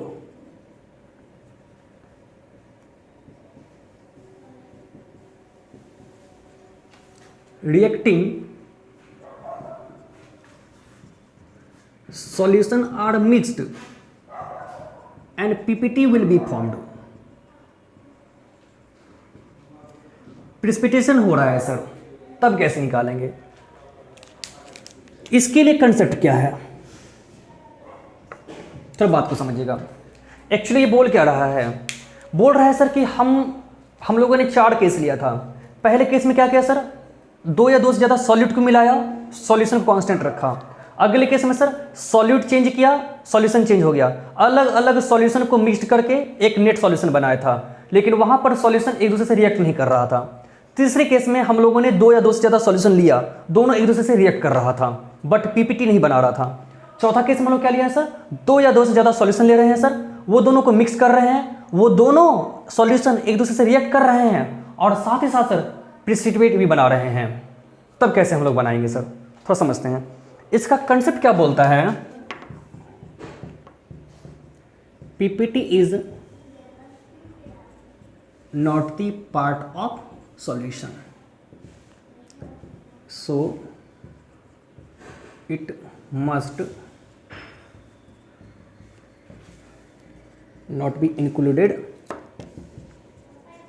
इन कैलकुलेशन। एक बात याद रखिएगा सर, जब हम लोग 2 या 2 से ज़्यादा सॉल्यूशन को रिएक्ट करवा रहे हैं, जो प्रिसिपिटेशन बन रहा है, तो प्रिसिपिटेशन बनने के बाद उसके जो मोल्स हैं वो तो सॉल्यूशन में अवेलेबल है ही नहीं, वो तो काम ही नहीं कर रहा है सर, तो उसके मोल्स को हम लोग नहीं इंक्लूड करेंगे सर कैलकुलेशन में। एक बात याद रखेंगे, यहाँ पे सर सारा खेल सर मोल्स का ही है। आप लोग प्रिसिपिटेशन में जो मोल्स जो बन जा रहे हैं सर, उसके मोल्स को हम लोग सर हटा लेंगे। इस बात को हम लोग सर क्या करेंगे सर, ख्याल रखेंगे सर। ठीक है, चलिए क्वेश्चन लोग देखते हैं सर, एग्जाम्पल से हम बनाते हैं सर। हम लोग इसको समझते हैं एग्जाम्पल के through. If 2 molar of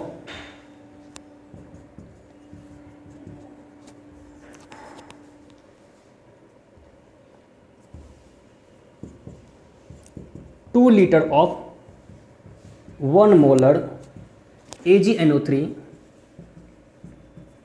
are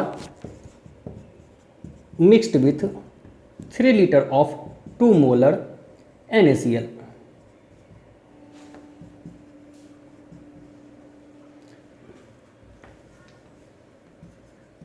at 27 degrees Celsius, then calculate pi। ठीक है सर, मुझे पाई निकालना है सर। देखने में क्वेश्चन कितना छोटा लग रहा है, बट क्वेश्चन काफ़ी डेंजरस है सर, काफ़ी इंपॉर्टेंट है।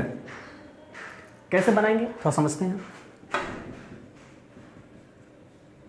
आपने AgNO3 को किससे मिलाया सर, NaCl से। जानते हैं सर ये बनाएगा क्या, ऑफ कोर्स क्या बनाएगा सर, AgCl प्लस क्या सर, NaNO3। यहां पर AgCl क्या है सर, प्रेसिपिटेट कर रहा होगा। ये क्या बना रहा होगा सर, ये तो प्रेसिपिटेट कर रहा होगा ना। तो इसके मोल्स को हम लोग सर कैलकुलेट नहीं करेंगे, मतलब कि इसके मोल्स को हम लोग सर कैलकुलेशन में इस्तेमाल नहीं करेंगे। बस इस बात का हम लोग ख्याल रखेंगे, समझ गए। चलिए देखते हैं। तो हमारे पास जो AgNO3 दिया गया है, क्या हमारे पास में अवेलेबल है सर, AgNO3।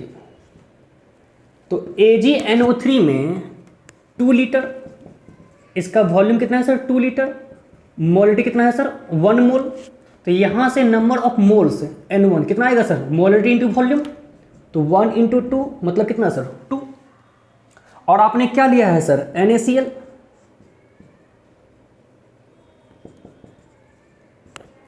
NaCl के लिए जो वॉल्यूम लेंगे वो कितना हमको दिया है सर 3 लीटर, और जो मोलिटी है वो कितना है सर 2। तो यहां से जो हमारे पास N2 आएगा वो क्या आएगा सर M इंटू V, तो 2 इंटू 3 कितना आएगा सर 6। और R ऑफकोर्स 1/12, टेम्परेचर है सर 27 डिग्री सेल्सियस प्लस 273 मतलब कितना सर 300 कैलोरी। चलेगा। चलिए इक्वेशन तो बैलेंस है, समझते हैं सर। तो यहां पर अब लिमिटिंग रिएजेंट हमारे पास कौन है ये भी चेक कर लेते हैं सर। तो ऑफ कोर्स इसका जो स्टोइकोमेट्रिक कोफिशिएंट है वो कितना है 1 1 1, ये कितना है सर 1। इसका जो गिवन मोल है, इसके लिए गिवन मोल वो कितना है सर AgNO3 के लिए 2, और इसके लिए जो हमारे पास गिवन मोल है NaCl के लिए सर वो कितना है सर 6। और ये दोनों तो बन ही जा रहा है, बन रहा है ना, ठीक है। चलिए हम लोग देखते हैं। तो सबसे पहले सर यहां पर लिमिटिंग रिएजेंट क्या होगा ये चेक कर लें। तो इसका लिमिटिंग रिएजेंट मोल बटे कोफिशिएंट, मोल कितना है 2 बटे कोफिशिएंट 1, 2/1 2। तो इसके लिए क्या होगा सर लिमिटिंग रिएजेंट सर मोल बटे कोफिशिएंट 6/1 कितना आएगा सर 6। तो सर कम क्या है ये है लिमिटिंग रिएजेंट सर। तो यानी कि इसका टोटली 2 मोल क्या हो जाएगा सर खत्म हो जाएगा। तो यहां पर जो रेस्ट बचा है वो कितना है सर 0। बट यहां पर कितने होंगे सर इसका हमें चेक करना होगा ना। चेक करते हैं सर। 6 मोल तो गिवन है, बट एक्चुअल में कितना मोल खत्म हुआ होगा। तो सर जो पार्टिसिपेट किया हुआ मोल होगा वो हम जानना चाह रहे हैं सर। तो मोल बटे कोफिशिएंट कितना है 1 इक्वल टू इसका गिवन मोल कितना है 2 बटा कोफिशिएंट कितना है 1। तो इसके कितने मोल खत्म हो चुके होंगे सर 2 मोल। तो रेस्ट कितना मोल बचा होगा, तो गिवन कितना है सर 6 माइनस कितना सर 2, कितना मोल सर 4 मोल। इसके कितने मोल बने होंगे, तो मोल बटा कोफिशिएंट, लिमिटिंग रिएजेंट ये है सर, इसके मोल से इस्तेमाल करेंगे, इसका तो कोई काम रहा ही नहीं अब। तो सर गिवन मोल कितना है 2 बटा कोफिशिएंट कितना है सर 1। तो इसका 2 मोल क्या होगा सर बना होगा, बना मतलब क्या जो बचा हुआ है सर। तो इसके रेस्ट मोल कितने हैं सर 2। यहां पे समझेंगे, बात को समझिएगा। यहां पर जो मोल है बटे कोफिशिएंट 1 इक्वल टू इसका मोल कितना है सर 2 बटे कोफिशिएंट कितना है सर 1, 2 बटे 1। तो ये रेस्ट मोल बन ही रहा है ना, कितना है सर 2। तो आपके पास टोटल मोल कितना हो गया N total, rest mole due to AgNO3, AgNO3 plus mole due to NaCl plus mole due to sir AgCl plus mole due to क्या सर NaNO3। आप क्या करेंगे सर, इसका कितना रेस्ट मोल बचा हुआ है सर 0 प्लस NaCl के लिए कितना बचा हुआ है सर 4, ये 4 लेंगे ना 4 प्लस AgCl, AgCl कितना है सर 2 प्लस NaNO3 के लिए सर कितना है सर 2। गलत कर रहे हैं सर, AgCl ये क्या कर रहा है सर प्रिसिपिटेट कर रहा है ना, तो इसके मोल्स को हम लोग इंक्लूड नहीं करेंगे। बस यही तो है कंसेप्ट, समझ रहे हैं। तो इसके मोल्स को हम लोग इंक्लूड नहीं करेंगे, तो यहां पर सर लेंगे ही नहीं हम लोग, कुछ 0 लेंगे सर, समझ गए। तो यहाँ पे टोटली कितना हो गया सर 6। तो आप लोग पाई निकाल सकते हैं, ऑफ कोर्स निकाल सकते हैं सर। पाई क्या होगा sir n1 plus n2 plus जो भी हमारे पास हो n टोटल आप लोग कर ले sir by v1 plus v2 into sir क्या हो जाएगा r2, जितना हमारे पास मोल्स होंगे sir n1 plus n2 plus n3 plus जो भी हो जाए हमारे पास। यहाँ पे सर हम लोग क्या करने लगते हैं सर n टोटल लिखते हैं। अब क्या लिखते हैं सर n टोटल कर ले, हमारे पास क्या बच जाएगा n टोटल हमारे पास कितना आ गया 6 आया है सर। तो 6 बटा टोटल वॉल्यूम कितना आ जाएगा हमारे पास 2 litre plus 3 litre 2 plus 3 into R की वैल्यू क्या होगी सर 1/12, इतना क्या आएगा सर ATM। समझ गए? चलिए इसको नोट कर ले आप लोग। थोड़ा हम लोग समझना चाहेंगे सर क्लासिफिकेशन ऑफ सॉल्यूशन।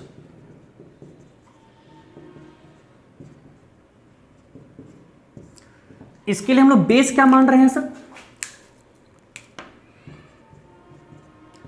आप लोगों ने बेस लिया ऑस्मोटिक प्रेशर। ऑस्मोटिक प्रेशर के बेसिस पे सॉल्यूशन को कितने भाग में बांटा गया है सर, तो कितने भाग बांटा गया है सर, तो 3 भाग में सर। नंबर पहला आइसोटोनिक सॉल्यूशन, नंबर दूसरा हाइपरटोनिक सॉल्यूशन, नंबर तीसरा सर हाइपरटोनिक सॉल्यूशन। बारी बारी समझते हैं सर आइसोटोनिक सॉल्यूशन क्या होता है। तो पहले हेडिंग मारे सर आप लोग आइसोटोनिक सॉल्यूशन। तो बच्चा लोग आइसोटोनिक सॉल्यूशन किसको बोलते हैं सर, सर जब हम लोग एक से ज़्यादा सॉल्यूशन ले लिए हैं और दोनों की ऑस्मोटिक प्रेशर अगर बराबर आ जाए, इक्वल आ जाए सर, वैसे सॉल्यूशन को हम लोग क्या बोलते हैं सर आइसोटोनिक सॉल्यूशन। तो हम लोग यहाँ पे डिफरेंस लिख रहे हैं sir solution having same osmotic pressure, same osmotic pressure are called isotonic solution. समझ गए?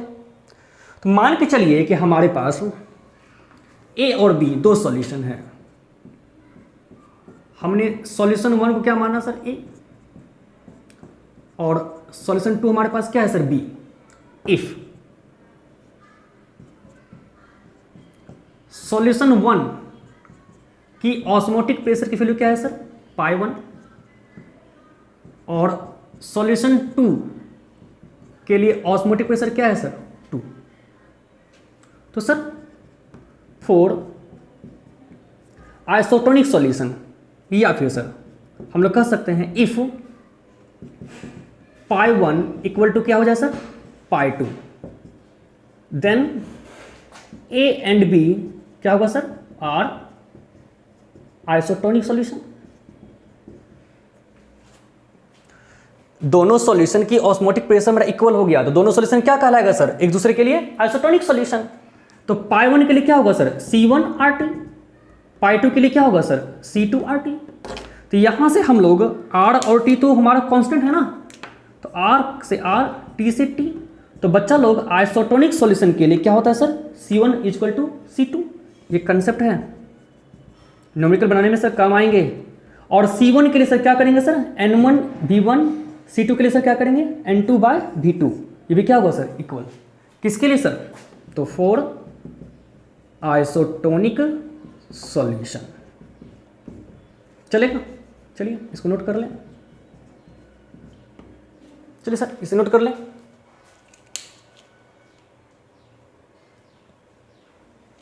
इरेज कर दूं?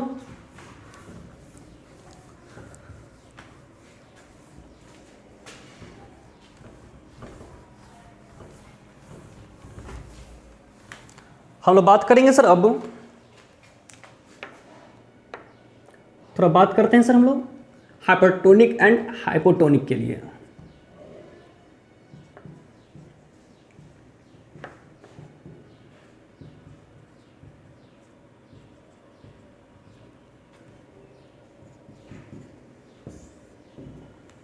समझिएगा सर, मानते हैं सर। लेट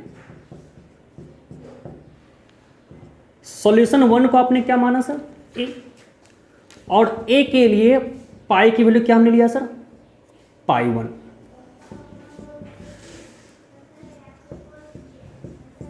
कोई दूसरा सॉल्यूशन लिया, उसे क्या माना, बी, और बी के लिए पाई की वैल्यू क्या है सर, पाई 2। चलेगा। If pi 1 greater than pi 2, तो सर दो सॉल्यूशन में जिस सॉल्यूशन की ऑस्मोटिक प्रेशर ज्यादा होगी तो वह सॉल्यूशन क्या कहलाएगा सर, हमारा हाइपरटोनिक सॉल्यूशन। और दो में से जिस सॉल्यूशन की ऑस्मोटिक प्रेशर कम होगी सर, वो क्या कहलाएगा सर, हाइपोटोनिक सॉल्यूशन। तो देन लिख सकते हैं sir, solution 1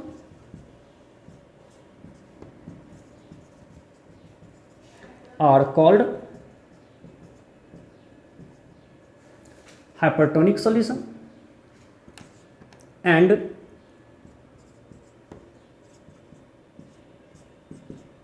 solution 2 are called, ये क्या कहलाएगा सर, हाइपोटोनिक सॉल्यूशन। चलेगा। चलिए इस तरीके से हाइपरटोनिक और हाइपोटोनिक का कंसेप्ट क्लियर हो गया सर, नोट कर लीजिए। चलिए इरेज किया जाए सर, एक दो न्यूमेरिकल्स बना लेते हैं, इस पर ये टॉपिक हमारा खत्म हो जाएगा। एक न्यूमेरिकल्स बनाते हैं, ठीक है। चलिए बच्चों लोग, हमारे पास क्वेश्चन दिया हुआ है, थोड़ा हम लोग क्वेश्चन को समझते हैं। एक cane sugar solution has an osmotic pressure of 2.46 atm। तो आपके पास पाई कितना दिया हुआ है sir, 2.46 atm at 300 kelvin. Temperature कितना दिया हुआ है sir, 300 kelvin. What is the strength of the solution, solution की स्ट्रेंथ चाहिए। स्ट्रेंथ क्या है सर, एक तरह का कंसंट्रेशन, यानी कि मुझसे कंसंट्रेशन पूछा जा रहा है सर। एटीएम में है तो आप लोग आर की वैल्यू क्या लेंगे सर, ऑफ कोर्स 1/12। चलिए सॉल्व कर दीजिए सर। पाई का फॉर्मूला क्या होता है सर, n/v, मतलब CRT। सी आपको चाहिए सर, तो पाई बाय क्या लिखेंगे सर, RT। पाई कितना हमारे पास में है, 2.46। आर मेरा कितना है सर, 1/12 इंटू टी मेरा कितना आ जाएगा सर, 300 केल्विन। सॉल्व कीजिए, जो आ रहा है सर वो आंसर आ जाएगा सर। कंसंट्रेशन मोल पर लीटर,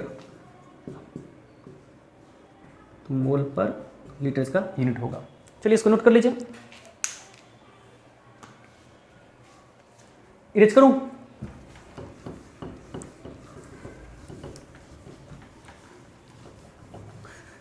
एक क्वेश्चन और देखते हैं। चलिए बच्चा लोग, हमारे पास क्वेश्चन क्या बोल रहा है sir, what is the osmotic pressure. हमें पाई चाहिए और 12% सॉल्यूशन ऑफ केन शुगर, समझते हैं सर हम लोग, ठीक है। 12% सॉल्यूशन ऑफ केन शुगर, इसका मतलब क्या हुआ sir, 12 gram cane sugar dissolve in 100 millilitre of solution. इसलिए 1 ग्राम कितना होगा सर, 100/12 मिलीलीटर। इसलिए 342 ग्राम, तो 100/12 गुना कितना सर, 342। चलेगा। चलिए सॉल्व कर लीजिए सर, ये कितना आ रहा है इसको सॉल्व करने पर, इतना मिलीलीटर सर। थोड़ा इसको 1000 से अगर मैं डिवाइड कर दूं तो ये मेरा किस में आ जाएगा सर, लीटर में आ जाएगा ना, कोई दिक्कत। तो इसको मैंने क्या किया सर, 100 इंटू 342/12 इंटू में क्या किया सर, 1000 से कर दिया ताकि यह लीटर में आ जाए। और इसको सॉल्व करेंगे तो हमारा आएगा 2.85 लीटर। चलेगा, क्योंकि सर यहाँ पे वॉल्यूम क्या लेते हैं सर, लीटर में लेते हैं ना। तो बच्चा लोग यहाँ पे आगे देखते हैं, टेम्परेचर कितना बोल दिया सर, 17 डिग्री सेल्सियस। तो 273 कितना आ जाएगा ये सर, 290 केल्विन आ जाएगा ना। टेम्परेचर हमको दिया हुआ है 17 डिग्री सेल्सियस, तो केल्विन में कैसे करेंगे 17 प्लस 273 मतलब 290 केल्विन, चलेगा सर। अब तो आर की वैल्यू सर, वॉल्यूम तो लीटर में लिए हुए हैं, तो 1/12 लेंगे, तो पाई is equal to CRT। Concentration तो मुझे नहीं पता है, तो यहाँ मुझे क्या लेना पड़ेगा सर N/VRT। एन तो मुझे पता नहीं है, तो एन मैं निकाल लूँ। एन कैसे निकालेंगे sir, N is equal to weight बटा मॉलिक्यूलर मास। वेट 12 ग्राम और मोलर मास कितना होता है सर 342। या पुट कर दूं मैं, तो 12/342 इंटू आर कितना है सर 1/12। टेम्परेचर 290 है ना, तो 290 इंटू वॉल्यूम 2.85। सॉल्व करके सर किस में आएगा सर ATM में आंसर। चलिए सॉल्व कर लीजिएगा। इस तरीके से हमारा sir osmotic pressure colligative properties खत्म हो गया। एक लास्ट लेक्चर बचा हुआ सर एबनॉर्मल कोलिगेटिव प्रॉपर्टीज, जो कि वांट हाफ फैक्टर है और सबसे ज्यादा इंपॉर्टेंट सर। अभी तक हम लोग जो भी पढ़े हैं सर उसका कोई इस्तेमाल हम लोग नहीं करते सर न्यूमेरिकल्स बनाने के लिए। जब बिना वांट हाफ फैक्टर का इस्तेमाल किए हुए न्यूमेरिकल्स हम लोग सॉल्व नहीं करते हैं, समझ गए। तो कल की क्लास काफी इंपॉर्टेंट होने वाली है। तो वांट हाफ फैक्टर के बिना कभी भी सर किसी क्वेश्चन को सॉल्व करते हैं तो आप गलत सॉल्व करते हैं। कोलिगेटिव प्रॉपर्टीज बिना वांट हाफ फैक्टर के सर वो गलत हो जाती है। चूंकि उसको बाद में सुधार किया गया, तो हम लोग कल के तौर में पढ़ेंगे सर एबनॉर्मल कोलिगेटिव प्रॉपर्टीज, यानी कि जो भी हम लोग कोलिगेटिव प्रॉपर्टीज पढ़े हैं उसमें कुछ ना कुछ सुधार किया गया और उसमें सुधार करके हम लोग पढ़ते हैं, आई का इस्तेमाल करते हैं। हम लोग पढ़ेंगे सर जैसे कि पाई इक्वल टू CRT पढ़े हुए ना, तो कल की तारीख में हम लोग सर पाई इक्वल टू पढ़ेंगे सर ICRT। आई क्या होता है वो देखेंगे हम लोग। तो अब तक जो भी कोलिगेटिव प्रॉपर्टीज होती है डायरेक्टली क्वेश्चन को सॉल्व नहीं किया जाता है। क्योंकि मैंने आपको वांट हाफ फैक्टर नहीं बताया था, इसलिए बिना वांट हाफ फैक्टर के इस्तेमाल करते हुए आपको मैंने बताया। बट आप जब कोई न्यूमेरिकल सॉल्व करेंगे सर एग्जामिनेशन हॉल में, तो वहाँ पर वांट हाफ फैक्टर को देखेंगे तब सॉल्व करेंगे। बिना वांट हाफ फैक्टर को देखे अगर आप सॉल्व करते हैं सर तो वो न्यूमेरिकल आपका सर गलत हो जाता है। चलिए सर आज के लिए बाय बाय। हालांकि वांट हाफ फैक्टर को हम लोग लास्ट में ही पढ़ते हैं और पहले कोलिगेटिव प्रॉपर्टीज ही आई थी, बाद में इसमें सुधार किया गया था। तो हम लोग जो पढ़े हैं उसको पढ़ लिए, अब उसको सुधार करेंगे, समझ गए। चलिए कोई गलत नहीं पढ़ा है मैंने, सब सही है। वांट हाफ फैक्टर कैसे हम लोग इस्तेमाल करना सीखेंगे, समझ गए। और जो कोलिगेटिव प्रॉपर्टीज होता है बाद में उसमें सर कुछ सुधार किया गया था, देखना चाहेंगे सर क्या सुधार किया गया था सर, उनमें सुधार करेंगे। वांट हाफ फैक्टर के बारे में पढ़ेंगे, बेसिकली पढ़ेंगे सर और बारीकी से पढ़ेंगे। उनके बाद हम लोग सर न्यूमेरिकल्स बनाएंगे। आज के लिए बाय बाय।